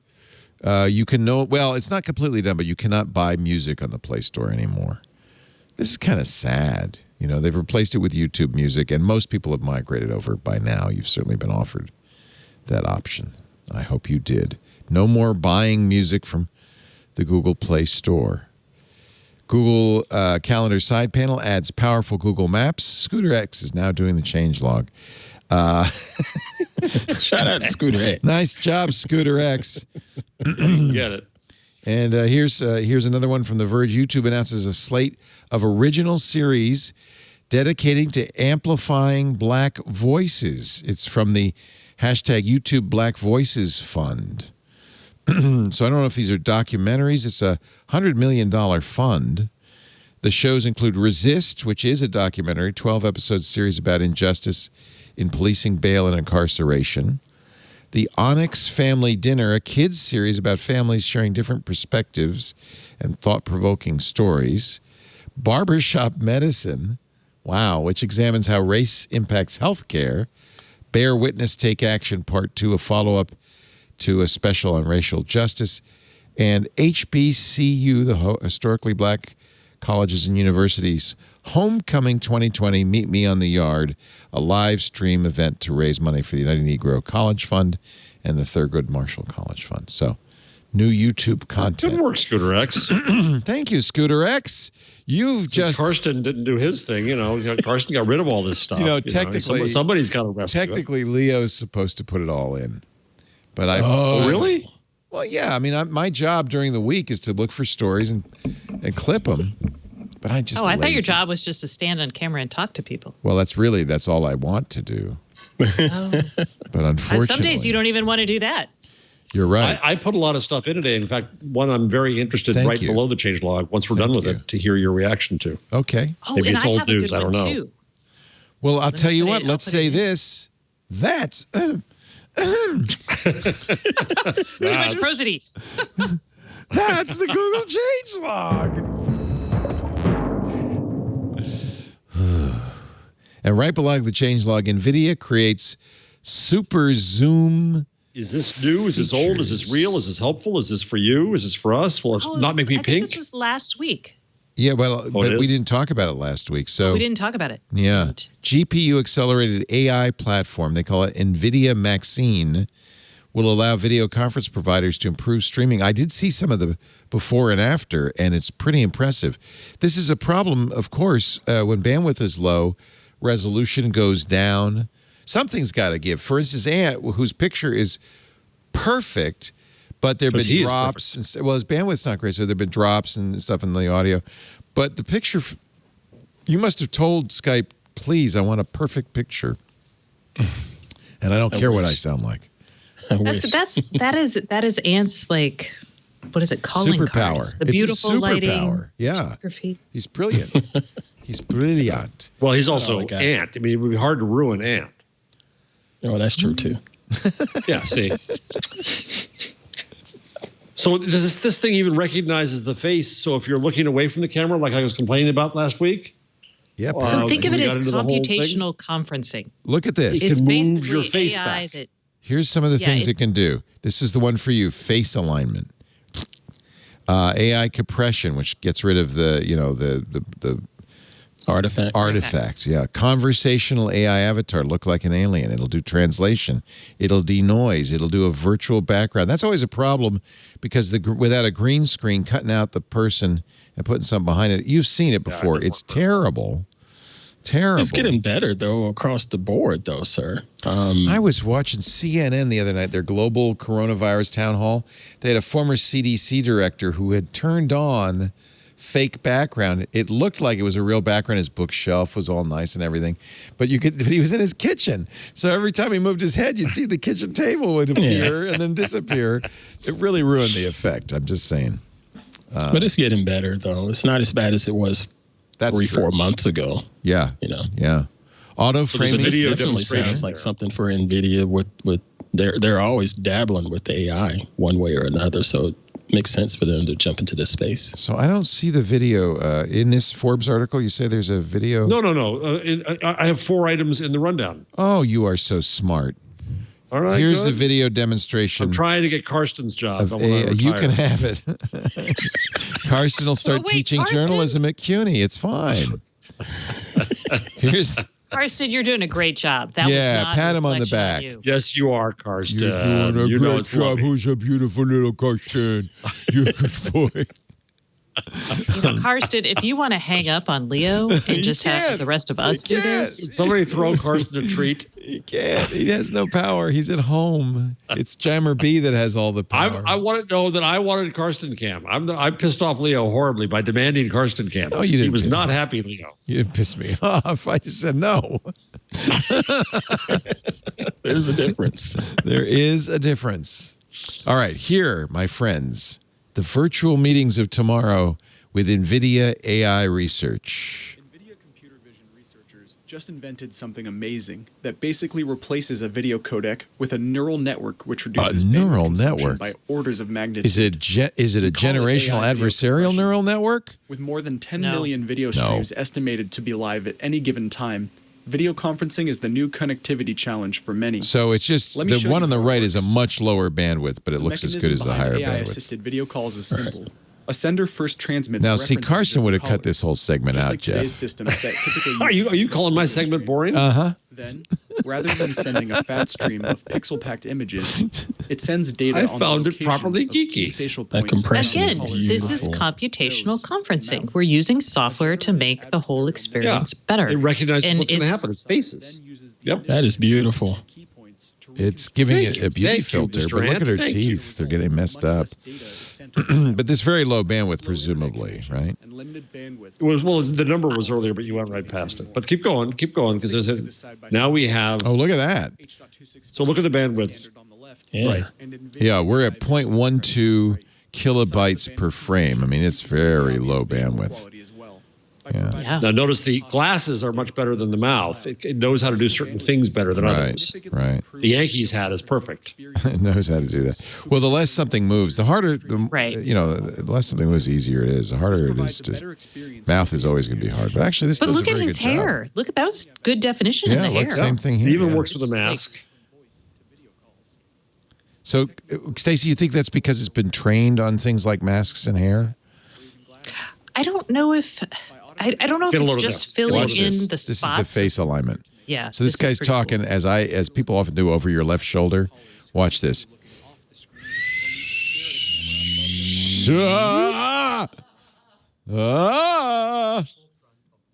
Although now he looks like a video game character. Yeah. It's like that guy who talks to you in every video. Now here's a guy It's who a looks good like a effort, video game character, and what are they going to do Soon with enough. him? Now he looks like a well-dressed young man. He looks like Karsten, actually.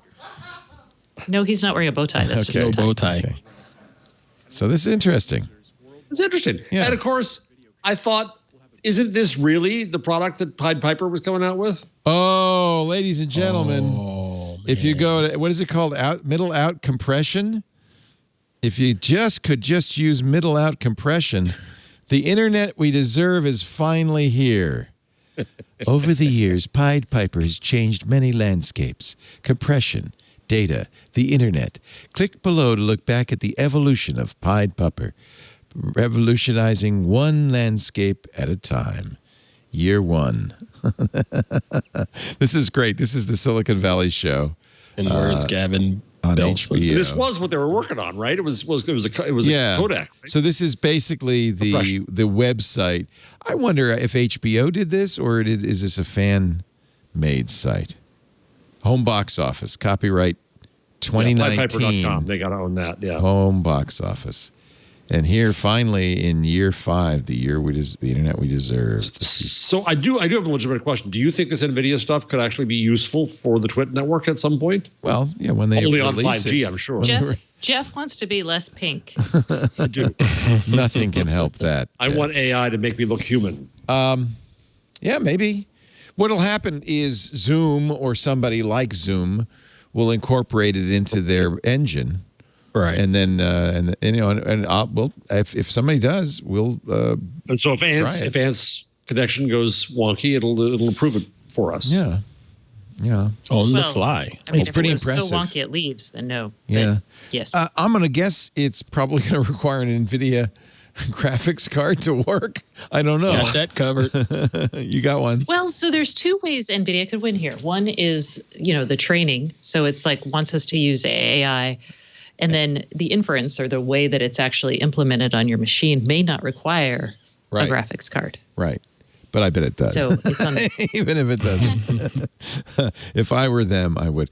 And so we should just check in, speaking of Zoom, on Zoomtopia. It's going on. We missed Mark Cuban.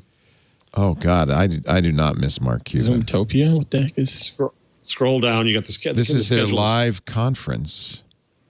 Oh, boy. Here's the agenda. Well, you got to sign in. But I sign into Zoom with my Google account. It won't let me do that. So you need a Zoom account.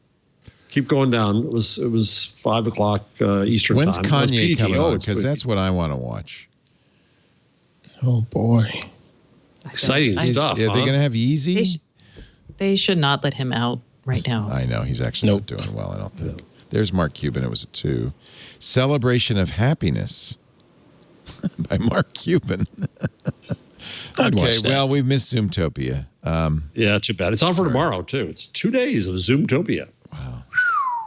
Wow. Yeah, we should probably start thinking about maybe there's something better out there than Skype. We try other things all the time, and Skype works for us. But I don't. Most of the time. Most of the time, we're just not tied to it. But it happens to work. So, I'm always, if there's something better, I'm willing to try it. What is the Gartner hype cycle, by the way? You had that video. If you search for Gartner hype cycle, you'll see the chart that they do, and it has from underappreciated to overhyped to disappoint. Oh, so it's the technology trigger. That's what gets going. Then it goes to the peak of inflated expectations. Then it comes down to the trough of disillusionment. I'm in the trough of disillusionment right now. Then up to the slope of enlightenment, and then the plateau of productivity. Oh, yeah, there it is. So every year they place technologies on this. So where are we in the hype phase? It depends on the technology. Each technology gets placed on that chart. Yeah. Right. I would assume and so he took phone's 25 closer to years. the trough. I think we're at the peak of inflated expectations in 5G for sure. This is good. That's the question. Yes. Yeah. So this is Maybe. good. Yeah. Yeah. So we took all this data. I agree. Which means we're just a few minutes away from the trough of disillusionment. I feel now you're seeing it go through the years. This is actually quite insightful. I don't know if everything follows this curve, but a lot of things do for sure. Yeah. Y'all have never heard of the Gartner hype cycle until this? No, ma'am. I'm ignorant. Okay.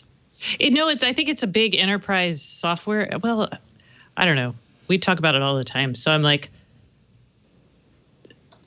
So here's an example. It's 2006. Quantum computing and DNA logic are just getting started, right? Augmented reality, model-driven architectures, semantic web. Now, at the peak of the inflated expectations, digital paper and e-ink, grid computing, biometric payments. But these are now going down into the slough of disillusionment, wikis, corporate blogging, mesh networks, sensors, tablet PCs. Some of these did make it out of the slough of despond into the slope of enlightenment. Let's watch and see what happens.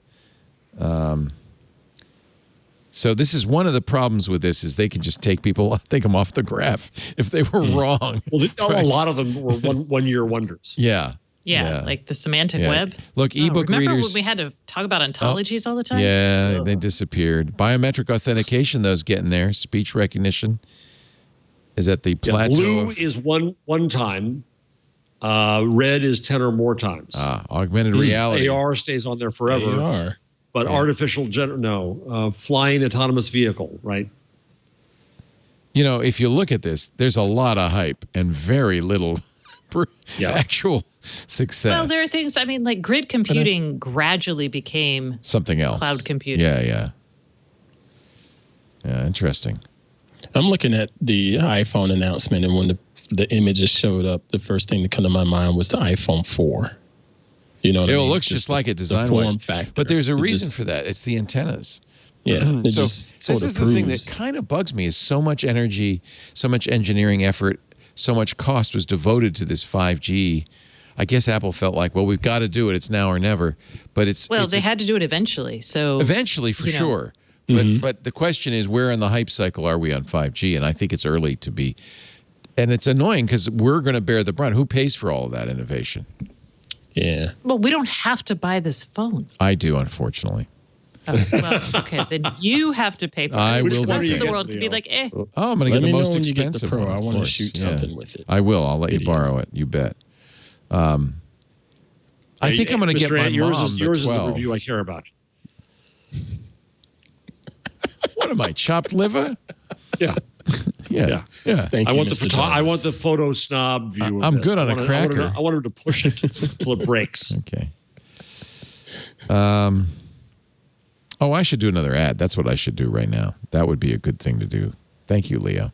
And Stacy had some things that she wanted to do. I'm going to let Stacy. We did Jeff's things, such as they were. Now it's your turn. You were Stacey. so excited with them. I know you have to rest now and do an ad. I must rest and talk about ZipRecruiter, which is actually something I'm getting pretty hyped up about, because what's good news is people are actually starting to go back to work. Hiring is starting to pick up. There are a lot of people looking. And if you're one of those people hiring, God bless you. Thank you. Congratulations. You're on the upswing. But there's a lot to think about as you're in this process, especially when you have to think about enforcing social distancing and supplying masks and so forth. I'm going to make your job simpler, at least when it comes to hiring the right people fast. ZipRecruiter. It's kind of an amazing technology. The first thing, when you post your job on ZipRecruiter, it sends it to over 100 of the web's leading job sites. So you cast the widest possible net. More people will see your opening than anything else. And that's really important, because the right person's out there. You just got to find out where they are. You got to reach them where they live. But then ZipRecruiter does something pretty amazing. They have powerful matching technology. So they scan all the resumes they have on tap. Lots of people come to ZipRecruiter looking for work. So they can go through those resumes automatically, find people who have the right experience for your opening, and then invite them to apply to your job. The upshot of all of this is you're going to get qualified candidates very, very quickly. Don't worry, they're not going to come to your phone. They're not going to be calling you at home. They're not going to be filling your inbox with applications, because it all goes into the ZipRecruiter interface, where they format the resumes, make it easy to scan them. They give you features like screening questions to filter candidates. There's a complete dashboard, which makes it very easy to review the candidates, rank them, and pick the right person fast. That's what Monica Starks did. She was hiring at her construction company, GS Group, having a hard time finding the right person because there were so many candidates out there, and it's like a needle in a haystack. That's actually why she switched to ZipRecruiter, because they make hiring easy. This is one of the hiring stories you'll find at ZipRecruiter.com/twig. It worked really well. Lamont Jenkins' profile was sent to her 5 minutes after she posted her job, because ZipRecruiter went through their resumes and said, oh, Lamont's perfect for this, and sent his application on. Well, actually, they invited him to apply. He said, yes, I'd like to apply, and then they sent it on. And that is key. We've had that same experience where Lisa would post for an opening at breakfast. By lunch, we had 2 or 3 really good candidates. In fact, ZipRecruiter is so effective, 4 out of 5 employers who post on ZipRecruiter get a quality candidate within the first day, sometimes a lot faster. It's really amazing. See for yourself. You can try it for free right now. ZipRecruiter.com/twig. That's ZipRecruiter.com/TWIG. ZipRecruiter, it's the smartest way to hire. And we are devoted ZipRecruiter fans here at Twit. ZipRecruiter.com/twig. Okay, Stacy, is there any kitchen tech, any network tech, any IoT tech that you're excited about? Are we doing the end of the show, Ralph? Is that what's happening? Not yet. No, we're doing the things you wanted to do. It's a chance for you to pick a story that you care about. Oh, I picked a story. Where to go? It's in the Google section, so y'all are going to be extra excited. Oh, so it's exciting. Called Sweet. Google Police Search, which is a terrible, I just didn't want to cut and paste. But Google's giving data to police based on search keywords. Oh, crap. So this, though, is interesting because they're not doing it on the individual level. Now police are they're issuing warrants, where they ask Google to disclose everyone who has searched for a particular keyword. So like fertilizer bomb or something? Yeah, so it's the inverse of like, I suspect Stacy. Let's see what she searched for. Like, let's say they think I murdered but this is a fishing expedition. So in this, what librarians refuse to do. So they're asking for it, and they're getting it apparently. Yeah. So, for instance, they have an example in this CNET article. The police in Florida sent a search warrant to Google that said, we want to see users who had searched for a particular address near where an arson happened. So somebody typed in an address, and they got back everybody who searched for that address. Now, I don't know. It feels like, to me, that would have pulled in a lot of innocent people. In fact, mostly innocent people. They did, in fact, arrest somebody for setting fire to a witness's car. I don't know if I like that, but if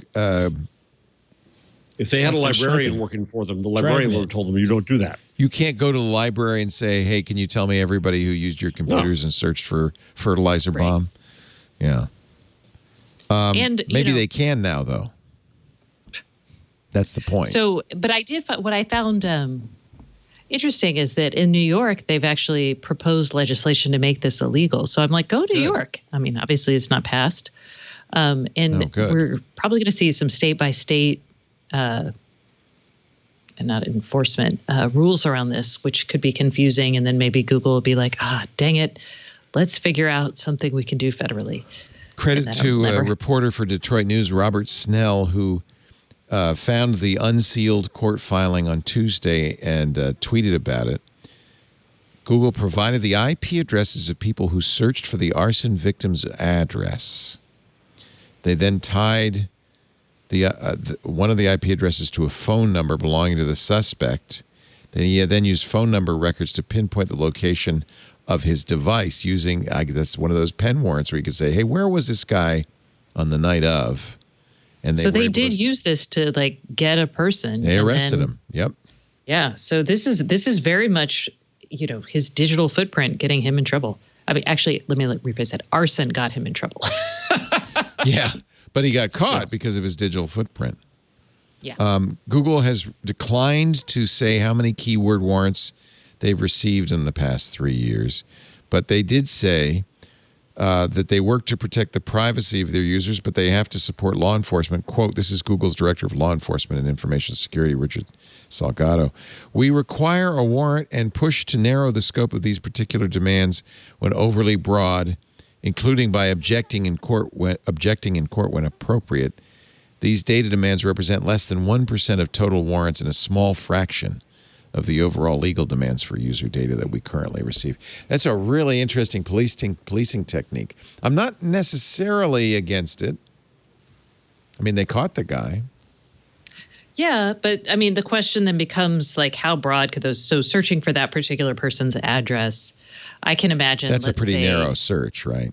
Well, it doesn't have to be. Let's say it's COVID, but let's say I was throwing a party and lots of people were searching for my address. Mm-hmm. I mean, yes, they could argue, well, she was throwing a party. I wanted to figure out, and that would presumably absolve them. But I don't know.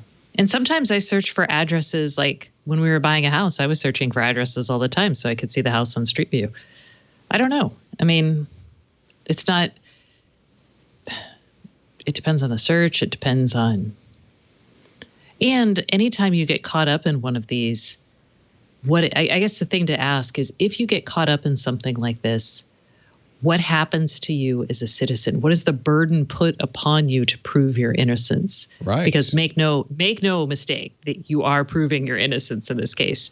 So do you have to hire a lawyer? Because that's a pretty high hurdle to jump over. So I think we should ask ourselves things like that when we're trying to figure out if this is good or not. Well, I would say in a case like this where it's a very specific search and probably came up with one or maybe a couple of people searching for that address. That's a very specific search. And that's more useful to the police. They could probably eliminate some of the people by saying, well, that's the guy who lives there. That's a friend who came over. But who's this? And that doesn't mean that they necessarily banged on every door and with a warrant and said, we're taking you downtown for questioning. It's part of an overall picture that they're painting. I have a little less problem with that than if they search for fertilizer bomb, which might produce, a eighth grader as well as, a bad guy. The more narrow, I think, the better, right? Would you agree with that, Stacey? That is true. And as someone who is I have Googled various money laundering techniques that I learn about on books or television. I'm like, is that real? Let's see. I'm like, yes. I Google crimes all the time. Doesn't mean I'm going to commit them. Yeah. I just don't want my search to make me guilty. Right. Just because I'm searching for something. Right. Anyway, I thought y'all would appreciate that story. No, I do. Yep. EFF Surveillance Litigation Director Jennifer Lynch said, if Google stored data in a way that was truly de-identified, they couldn't do these kinds of... Yeah. And I wrote about that. I think that story is out now, but I wrote about that for IEEE, my column in that. And that was all about like privacy by design. And basically, if you're going to gather lots of like potentially intrusive data, you must separate it completely from identifying characteristics. So Google does not do that. But somebody like DuckDuckGo, that's their selling point, right? We de-identify. We don't know who you are. I hope that's true. Is that where you're doing your fertilizer bomb searches? It's more like weird sexual practices, but I'm not. Don't be judging me. But no, seriously, I think that would be a very good argument for not using Google for searches, but instead using something that That doesn't mean that they don't have to work well, but why are they tracking who searches for what? Why are they keeping that information? Well, obviously, they're keeping it so they can ads, right? The better to serve you ads. Yeah. So that's a very good argument for DuckDuckGo, for instance. Or incognito mode. Just throwing it out there. No, that's, by the way, no. Incognito mode does not hide you from Google. It only doesn't save cookies on your browser. Google still knows who made the search. It still ties your IP address to that search. There's a public service for everybody. Yeah. Incognito mode does not protect your privacy that way. I honestly think that's now that you mention this is a very strong case for I've kind of been looking for something beyond. I don't care if they targets ads against me. That's actually a benefit to me. But if that data is also used, for instance, in a phishing warrant by law enforcement, that's problematic, don't you think? Anything you want to tell us about, Leo? No. That is, by the way, why many browsers, Firefox offers this, allow you to do. Well, actually, this wouldn't protect you, would it? Would DNS over HTTPS? No, it wouldn't protect you because you're going to Google and saying, "Tell me something." Google knows your IP address. A VPN would protect you. Yes, it would anonymize you. That's a good reason to use a VPN.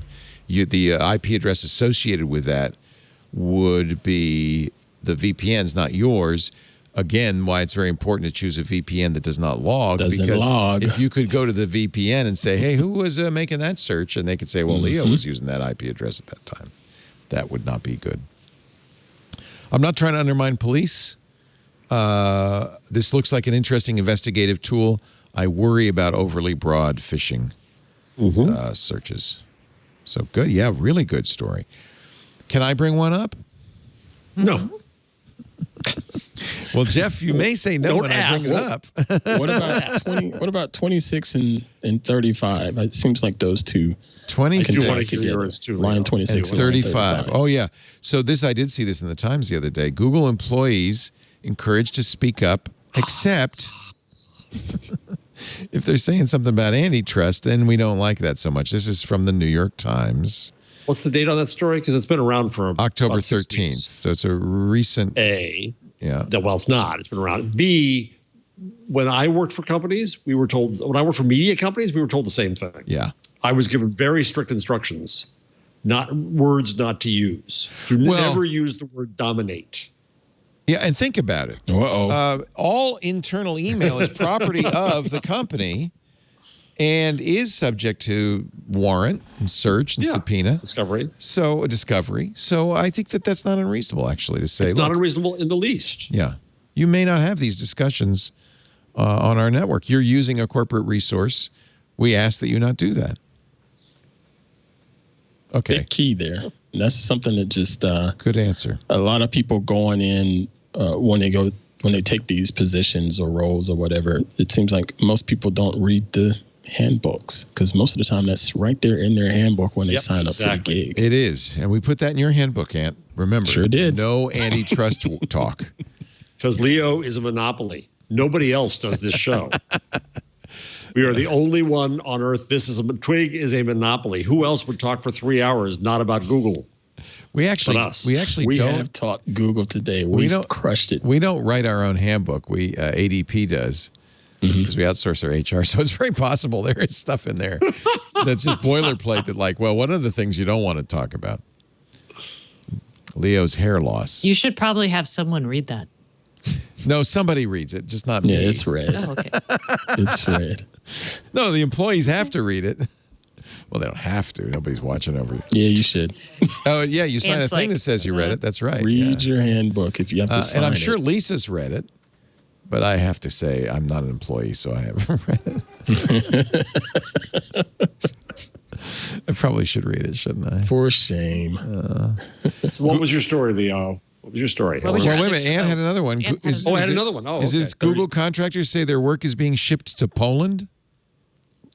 Right. Yeah. After they started talking about unionizing, and I'm like, why is that news? Because it just sounds like Google doesn't want to work with you Well, but anymore. it isn't Google. It's a contractor. That's part of it. Contractor, right. So this isn't actually done by Google. It's done by HCL America.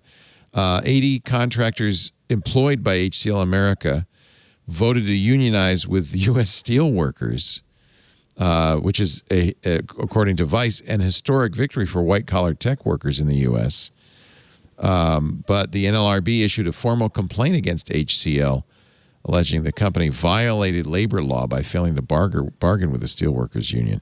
Now, and then basically firing the workers and having them the work be done by non-union members in a Krakow, Poland Scabs. facility. It's a scab.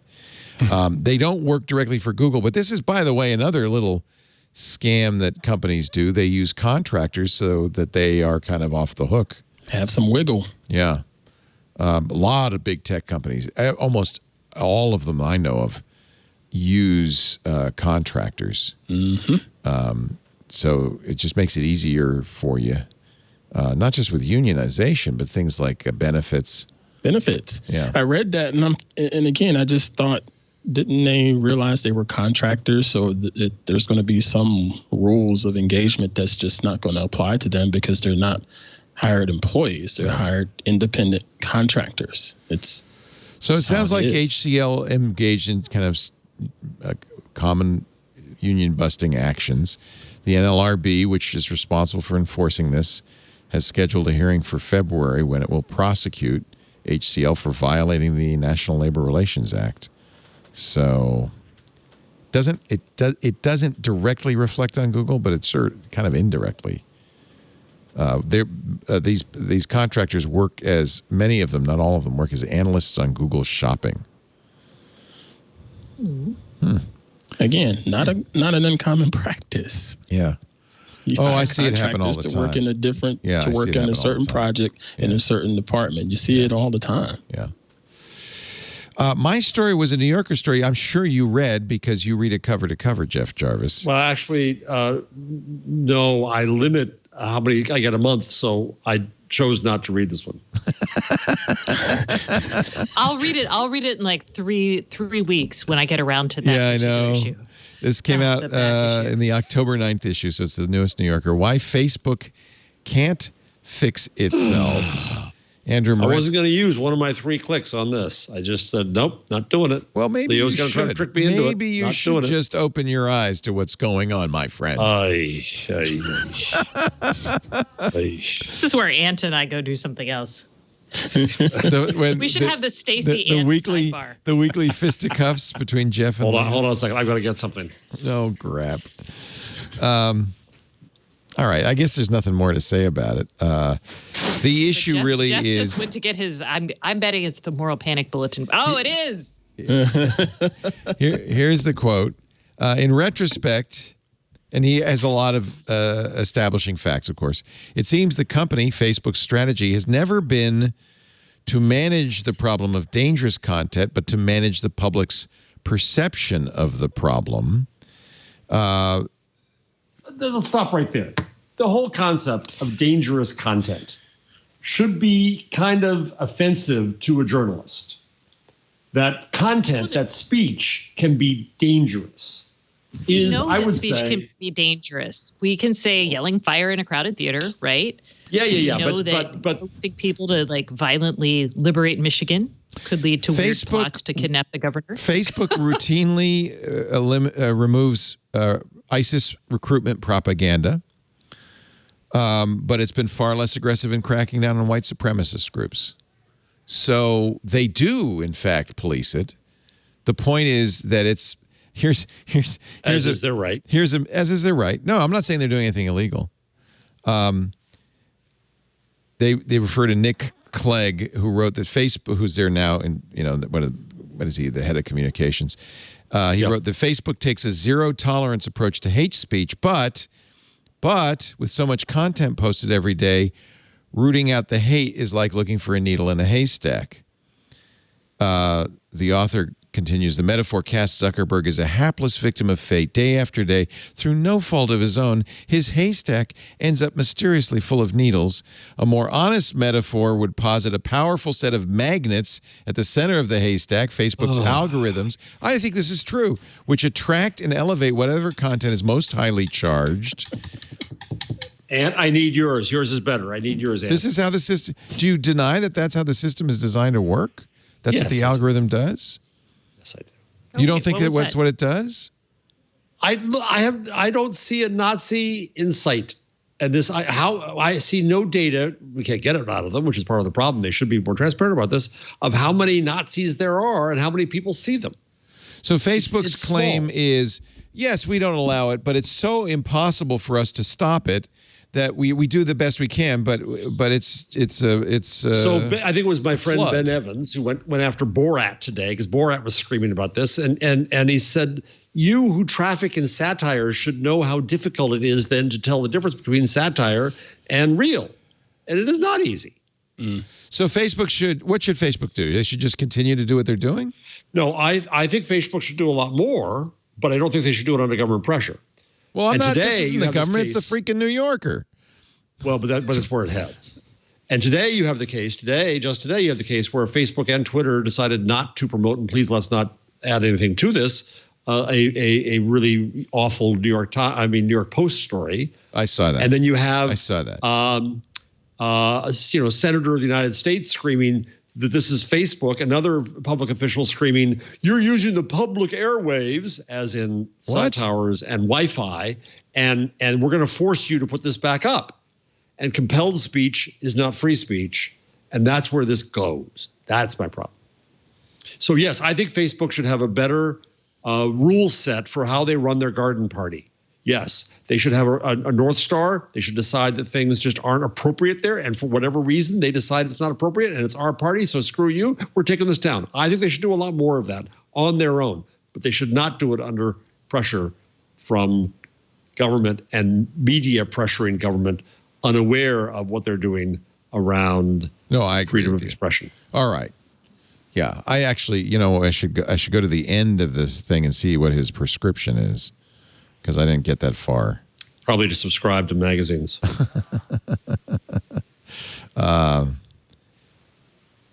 He does say these restrictions are likely to feed into the notion that social media discriminates against conservatives. Exactly. This has become a right-wing talking point, although the bulk of evidence suggests the opposite.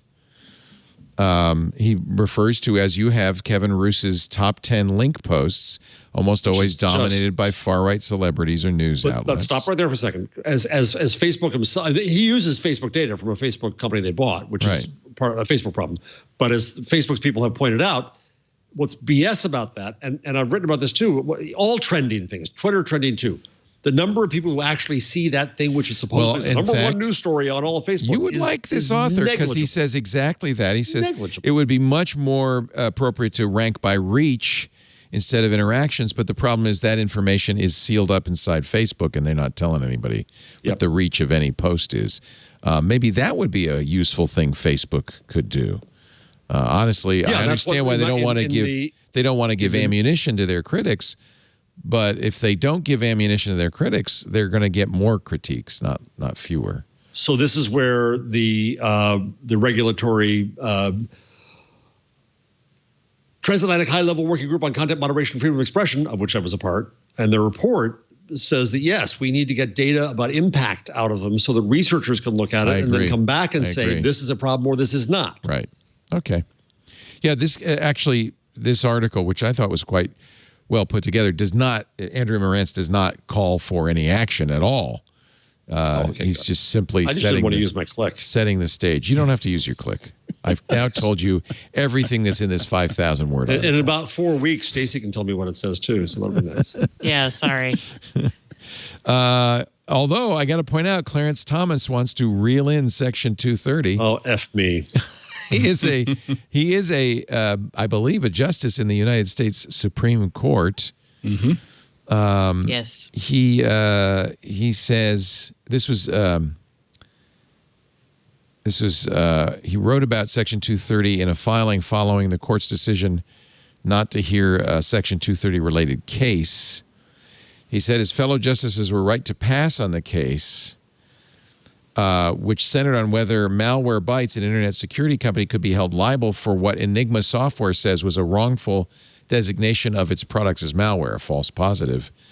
But he said the Supreme Court should welcome the chance to scale back Section 230 from the bench through a different case. Extending 230 immunity beyond the natural reading of the text can have serious consequences, Thomas wrote. When the right case comes before us, it would behoove the justices. Where part of the country is he from now? It would behoove that's my fourth grade teacher, I believe. Behoove the justices to consider. It would behoove you to sit down, Leo Laporte. Yeah, something like that. Be quiet. Yeah, behoove you to shut up. Someday people will pay to hear you talk all the time, but not in my now. class. To consider see, I told you they would let me talk. Would behoove the justice to consider a narrower reading of the law. He says internet companies have been granted sweeping protection and the courts are reading more comprehensive immunity into Section 230 than it was intended. It's not exactly let's overturn it, but it is interesting. He's saying the court could have something to say about Section 230 as well. As you know, I think there are 6 bills in front of Congress eliminating Section 230. It's not ridiculous. Yeah. All right. I think here we hit everything. I think anything that I missed. I think this is just amusing. The WordPress is going to let you turn a blog post into a Twitter thread. No, oh, that was nice. No, it's Didn't they already the inverse. do that? Oh no, that was if you turn a Twitter thread into a blog Twitter post. thread into a blog post. As it should. Oh, is that be. what it is? Oh, okay. I'm okay with that. Okay, I'm good with that. Okay, yeah. Thank you. In fact, that's a nice feature. I like that. I will still don't understand why people write blog posts at 140 characters at a time. It just doesn't. It's like. Well, that's how they're thinking. Jeff, I shared in line 93 something for you that I just thought was very amusing, and you can share it with your students if you'd like. It is from Into the Meme Woods. Every journalist falls into one of these categories when writing or researching a story. Lawful good, neutral good, chaotic good. I'm either chaotic good or chaotic evil, depending on how much time I have. Chaotic evil writes directly into the CMS. That's what I am. I know it's stupid. Lawful good has an alphabetical digital filing system of color-coded folders, docs, and spreadsheets for each I hate that person. Project. I hate that person. Are you? I used to write straight into Quark. Oh yeah. Yes. That's like because then you could see your line breaks and everything. Exactly. I would get rid of all the widows. I would pick a different word. Oh yeah, no, I got. When you're writing for TV Guide, because I am, after all, a former TV Guide TV critic. Yes. Little tiny pages. You had to worry about how things broke. Yeah. Yeah. No. I mean, we had when I went to J school, Quark was our program of choice. Wow, man. Wow. Quark is a page layout program. So it's not quite writing into the CMS because you don't hit the publish button. But I write into the CMS all the time. I write into WordPress. I used to write, we had some custom thing for the papers, the deal, and I can't remember what it was, but I wrote directly into that sometimes too. Shocking. My wife, Leo, Entertainment Weekly, my wife set up the entire publishing system for that. We were the first major magazine to go all Macintosh and all Quark. Oh, wow. Is that how you met? We met at Time Inc. And then when I did it, I said, no, I don't trust anybody else to do this. And so they had to figure out how to have us work together. You were married by then. A geek? No, she's a teacher. Oh, okay. And she taught special ed, and that was the perfect qualification for teaching journalists what a cursor was. That's actually true. Yes, it is. The CBS Interactive CMS burned me once too many times to write directly into it. So I stopped doing that a long time ago. There's that. Just copy. I go way smarter. back. My son. I will do it as I'm like writing. I'm like, this is a bad idea. This is a bad idea. And it dies. It's the worst feeling. Save I go often, so my far friends. back. Did I tell you the story about the Chicago Tribune CMS? Did I ever tell you this story or not? No, Stop me if us. I did. So we had the first one was a scab system, and I didn't realize that. I trained the entire newsroom for the first time ever working on computers. This is a cursor. You have to have the cursor where you want to do something. No. Move the cursor. This is how you move the cursor. You can't just start that right. So I taught everybody that. Then they wanted a new system.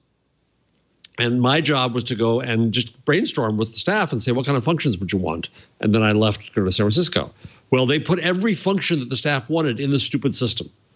There was a button that the copy editors wanted that if the writer said the first reference U.S. when they should say United States, it would explode it. And if it was a second reference as United States, it would shrink it. Right? They made a whole button just for that in the keyboard. Oh my God! Right. I'd love they that added button. all these features in. They added every feature in, but then the cost went so high, so they ended up cutting back on some stuff. And the paper didn't come out a couple days. And they sicked their Pulitzer Prize-winning investigative task force of reporters to investigate their own CMS. And what had happened was they cost cut and they took out memory and backup. We didn't think you needed that save button. Yeah. So we just eliminated that. That's hysterical. All right. I think we should wrap this thing up. And coming up, it's time for our picks of the week. And today, I'm going to start with Ant because I always end with Ant. So I'm going to start with Ant today. For picks of the week, your pick of the week, Ant. I have two. One is OWC's SSDs because I've been trying to increase the storage on my home rig here. And of course, over time, SSDs start to get a little bit slow. And this one, I've had it for a couple weeks and been throwing a couple Lightroom catalogs at it and even throwing proxy files and cache files to it to do some video processing. And it's been quite fast and it's just so refreshing. I just hope that this will last for another 6 months or so, and I can still say this, but OWC claims it's not going to slow down, but we shall see. But I wanted to give them a shout out. OWC Mercury Extreme SSDs. That's so funny because I always think of them as a Mac company. Their website is macsales.com. Yeah. But you're using a Windows machine, which cracks me up. I'm on a Windows machine. I just plugged it into a SATA port on my motherboard and been firing away with it. And I also tried it out just as an external SSD. I have an adapter and I plug it into the laptop via USB, but I get better speed, plugging it into the motherboard and doing my workflow that way. But I like the pricing on it. It's $120 for a 480 gig, I believe. Yeah, sounds right. Yeah, I buy their stuff nonstop. I said I'd give them a shout out because it's actually working. Good. Good. What else? You had two, I see. Oh, yeah. And the other one is it's called Old Pilot Plain Tales. But there's one in particular where he talked about, this is a airline pilot, former airline pilot. And this is a great podcast, the airlinepilotguy.com. Yes, it's a great podcast. Pilot. I like it when you plug him. Yeah. Yeah. But this particular episode, he talks about doing the public address as a pilot or as a flight attendant. And there's some pretty interesting tidbits in there. As it made me think about even just doing podcasting, because if people watch Mr. Leo Laporte, he says things a certain way, and it just comes out a certain way to present a certain message and a certain feeling and emotion. And it's the same when it comes to doing the public address when you're 30,000 feet in the air and you're trying to keep people comfortable, going across the ocean and things like that. It was pretty interesting. But at the end of that, it's a pretty funny story that I think you should check out. I will listen. I'm kind of an aficionado of poor airline announcements. Yeah, because some things you just don't want to hear. According to Tom Wolfe in The Right Stuff, all airline pilots are basically emulating Chuck Yeager because he had a Texas kind of twang and he was very relaxed. Wasn't Texas. It was West Virginia. My West father went to high Virginia. school with Chuck Yeager. Oh, my father all right. went to high school with Chuck Yeager. And he had just a certain way of talking, and of course, because he has the exact same accent as pilots. Yeah, he was the great pilot, right? He was the original West Virginia test pilot. Every pilot tried to sound like Chuck Yeager.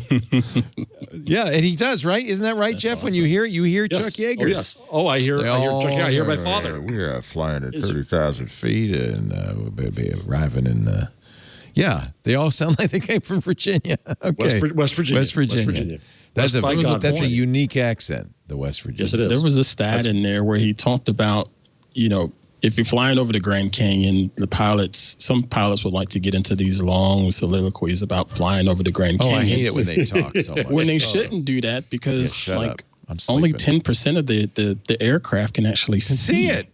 I know. So why do that to the other 90% of the people that pilots can't bragging see, about what the pilot can see? Yeah, right. Yeah, I wish you could see what I'm seeing up here in the front seat, but it is a beautiful view, ladies and gentlemen. It's awesome. Grand Canyon. And we're going really fast. We're flying 60,000 feet right now, and yeah. Chuck Yeager's still alive, 97 years old, from Myra, West Virginia. Woof. Wow. My father's 94. He was behind him. Went to school with him. That's cool. Mm-hmm. By the way, I just want to say Steve Martin has published his Halloween costume on his Twitter feed at Steve Martin to go. He's wearing it right now. It's a subtle costume. You might not immediately pick up on it, but there is a fly in his hair.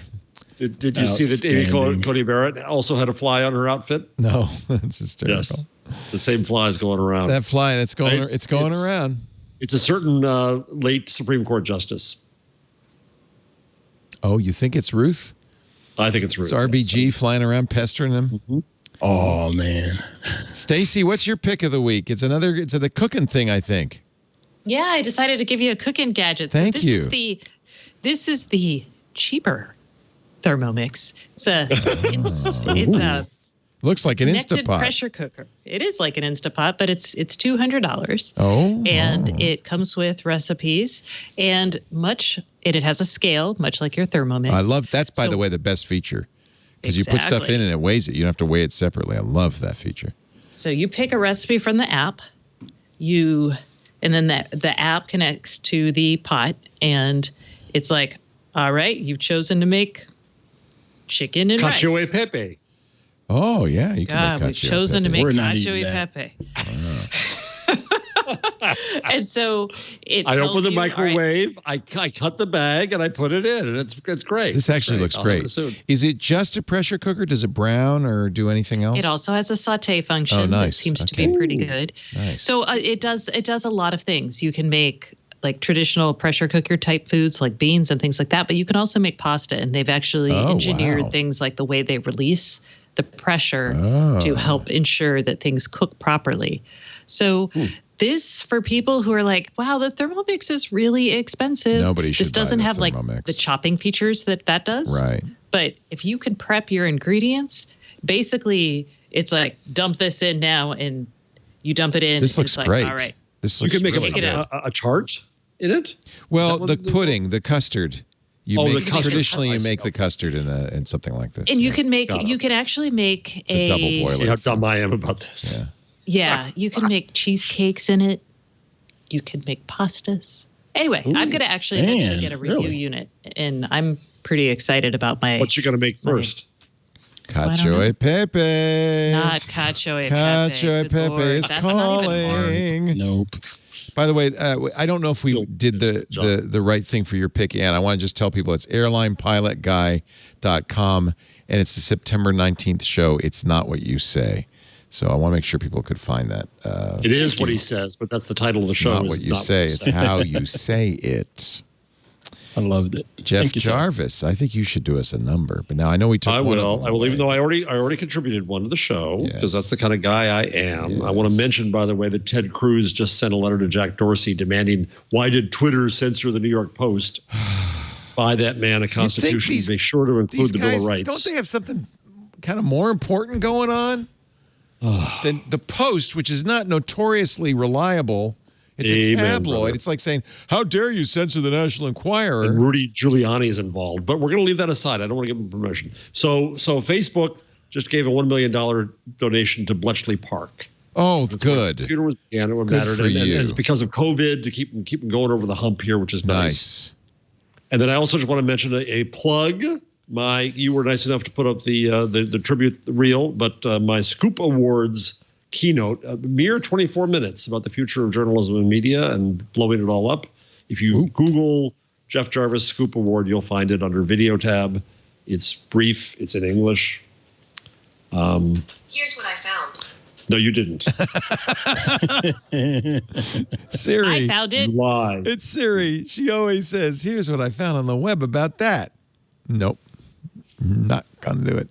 I have something. Ripped poker coaching from Evan Jarvis. Oh, that's interesting because that's my pick of the week is the John Hopkins University poker course. It's an intercession course. So don't get all upset about the fact that this fine university is teaching its children to play poker. But it is a course that has lectures, slides, video, materials, a PDF. It's all free online. HopkinsPokerCourse.com. I love the syllabus. Awesome. I think the syllabus kind of says it all. This intercession course aims to take students from novices who may know nothing about poker to average players in 2 weeks. Okay, it's not super ambitious. The course will utilize hand examples and discussions of common poker situations to study the fundamentals. The math, combinatoric, and game theoretical aspects of poker will be covered with practical aspects. Lectures will focus on core concepts in Texas Hold'em with an emphasis on cash games. And you'll get a guest lecture by 2005 World Series of Poker main event runner-up Steve Denneman. The runner-up? Well, they couldn't get the guy. Well, it's a free course. Free course. The other guy's off in Bermuda now, having a much better time than this guy. I think this is so awesome. This is what an intercession course should be. And you know what? There's probably a little educational material in there. Yeah. Like game theory. Yeah. Math. Yeah. Raise your hand if you're gunning to win a trophy. That is at HopkinsPokerCourse.com. And we have come to the end of this extremely desultory, kind of random walk of a show. And I enjoyed every minute of it. I love this show. Yeah. And Jeff and I did not get in a battle. I tried. I baited him. But he showed real restraint. But he didn't want to waste his one click on the New Yorker and that time back because he is a man who will read the article. I knew I was there, and I just said I'm resisting. He is the lawful good of journalism professors, director of the Town Knight Center for Entrepreneurial Journalism. No, I'm not. How dare you? Now we're going to have a fight over that. I'm the evil guy. All right, he's chaotic evil of journalist professors. The director of the Town Knight Center for Entrepreneurial Journalism at the Craig Newmark Graduate School of Journalism at the City University of New York. Blogger at buzzmachine.com and Medium at Jeff Jarvis. And by the way, I have I just got a subdomain on Medium. Wow. Jeff Jarvis at .medium.com. They just started putting out subdomains. Is that because you had to apply for it, or no? Because you're so prolific. That's awesome. Well, actually, I'm not, but it's fine. So I tweeted yesterday that I had, because I was a moment. I finished this one chapter and I printed the whole thing out. So I said I had 335 pages and 50% more to go. And some wag from the Wall Street Journal said, "Oh, your latest Medium post." By the way, let it not be that there is jeffjarvis.medium.com. Let it not be missed that Jeff, who is already 10 out of 10 in Rate My Skype Room, has decided to add not one but two plants to his background. Are those Show faux? off? No, they're fake. Oh, please, Yeah, no, don't tell me that. That's just tacky. I'm just going to judge you. Thanks to Mashed Potato in our chat room, who was the first to notice.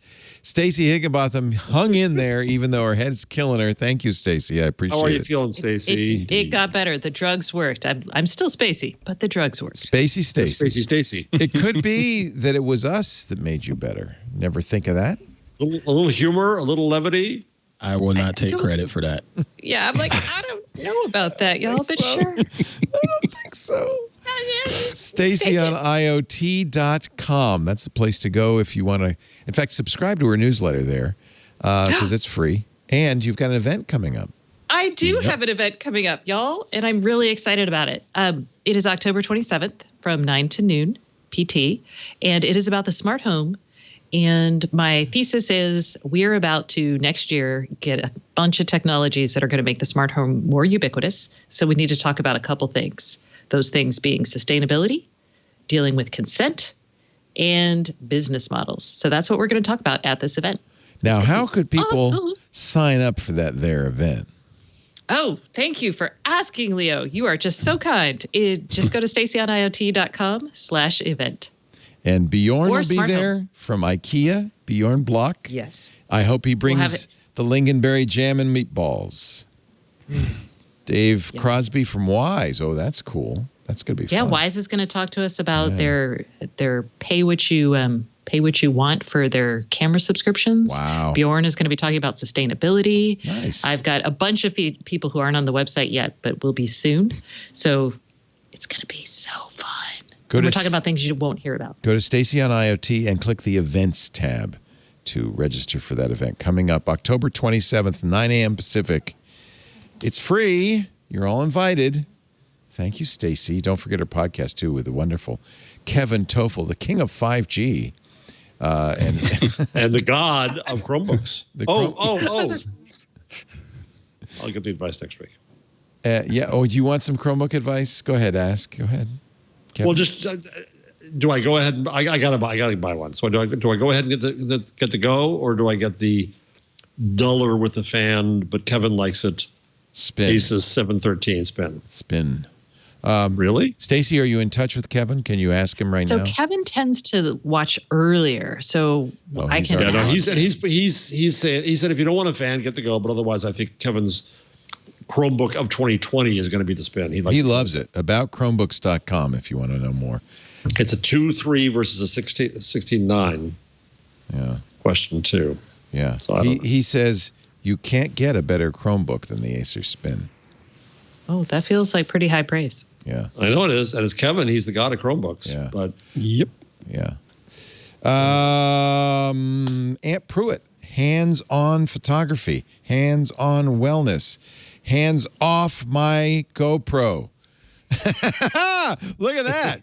He has made you a new Moral Panic graphic with flames and specular highlights. Holy cow. That is fancy. Isn't that gorgeous? Whoa. It was mostly a template, but I did play with it. It's very nice. This is what happens in quarantines. Yeah. Yeah. Thank you, I man. have no life. All right, Utes guys, Yins guys, y'all. Y'all. Y'all. I do like y'all. We do this. Yins. I know that guys. that's a Philly thing. Is that a Philly? Yeah. Yins? Utes. Well, Philly's yo. Yo. South Jersey is yo. Ladies and gentlemen, we do use guys. I like saying ladies and gentlemen. That's kind of good. Actually, you've got to stop that. Because you're seriously, it's a binary gender thing now, and a Japanese airline now stopped. They don't say ladies and gentlemen. In Japanese, they don't have that gender switch. When making the announcements in English, they've decided to stop using it. Okay. So you're going to say ladies, gentlemen, and other. Just say y'all. And our non-binary friends. That's why y'all is so useful, right? Y'all covers the waterfront. It just means y'all. Hey, y'all. Okay, you guys. See, that's the YouTube thing. It's you guys. Thanks for joining us. We do this show every Wednesday. Actually, it's 2 o'clock now, Pacific, 5 p.m. Eastern Time, 2100 UTC. You can watch us do it live. There's audio or video at twit.tv/live. If you're watching live, chat along with all of us at irc.twit.tv. It's a good bunch of people always in there chatting along with the live stream. After the fact, you can also participate at our Twit forums. That's www.twit.community. And everybody's welcome there, too. I always pop in there every day and see what's going on. Lots of interesting stuff in there. On-demand versions of the show available at the website, twit.tv/twig. You can also get it on YouTube. There is actually a This Week in Google channel, if you can believe that, on YouTube. But the best way to get it would be subscribe to the audio or video version. It's very simple. Just find a podcast app and search for Twig, subscribe, and you'll have it the minute it's available each and every Wednesday evening. Thank you, Ant. Thank you, Stacy. Thank you, Jeff. Thank you for being here. We'll see you next time on This Week in Google. Bye-bye. Want more Twit? Well, check out Smart Tech Today. It's at twit.tv/STT. It's the show where Matthew Casanelli and I cover everything there is to know about smart tech. It's automation, it's connected devices, it's smart home, it's all those goodies and so much more. We get the news, we get the latest devices, we do reviews, everything. You got to check it out, twit.tv/STT for Smart Tech Today.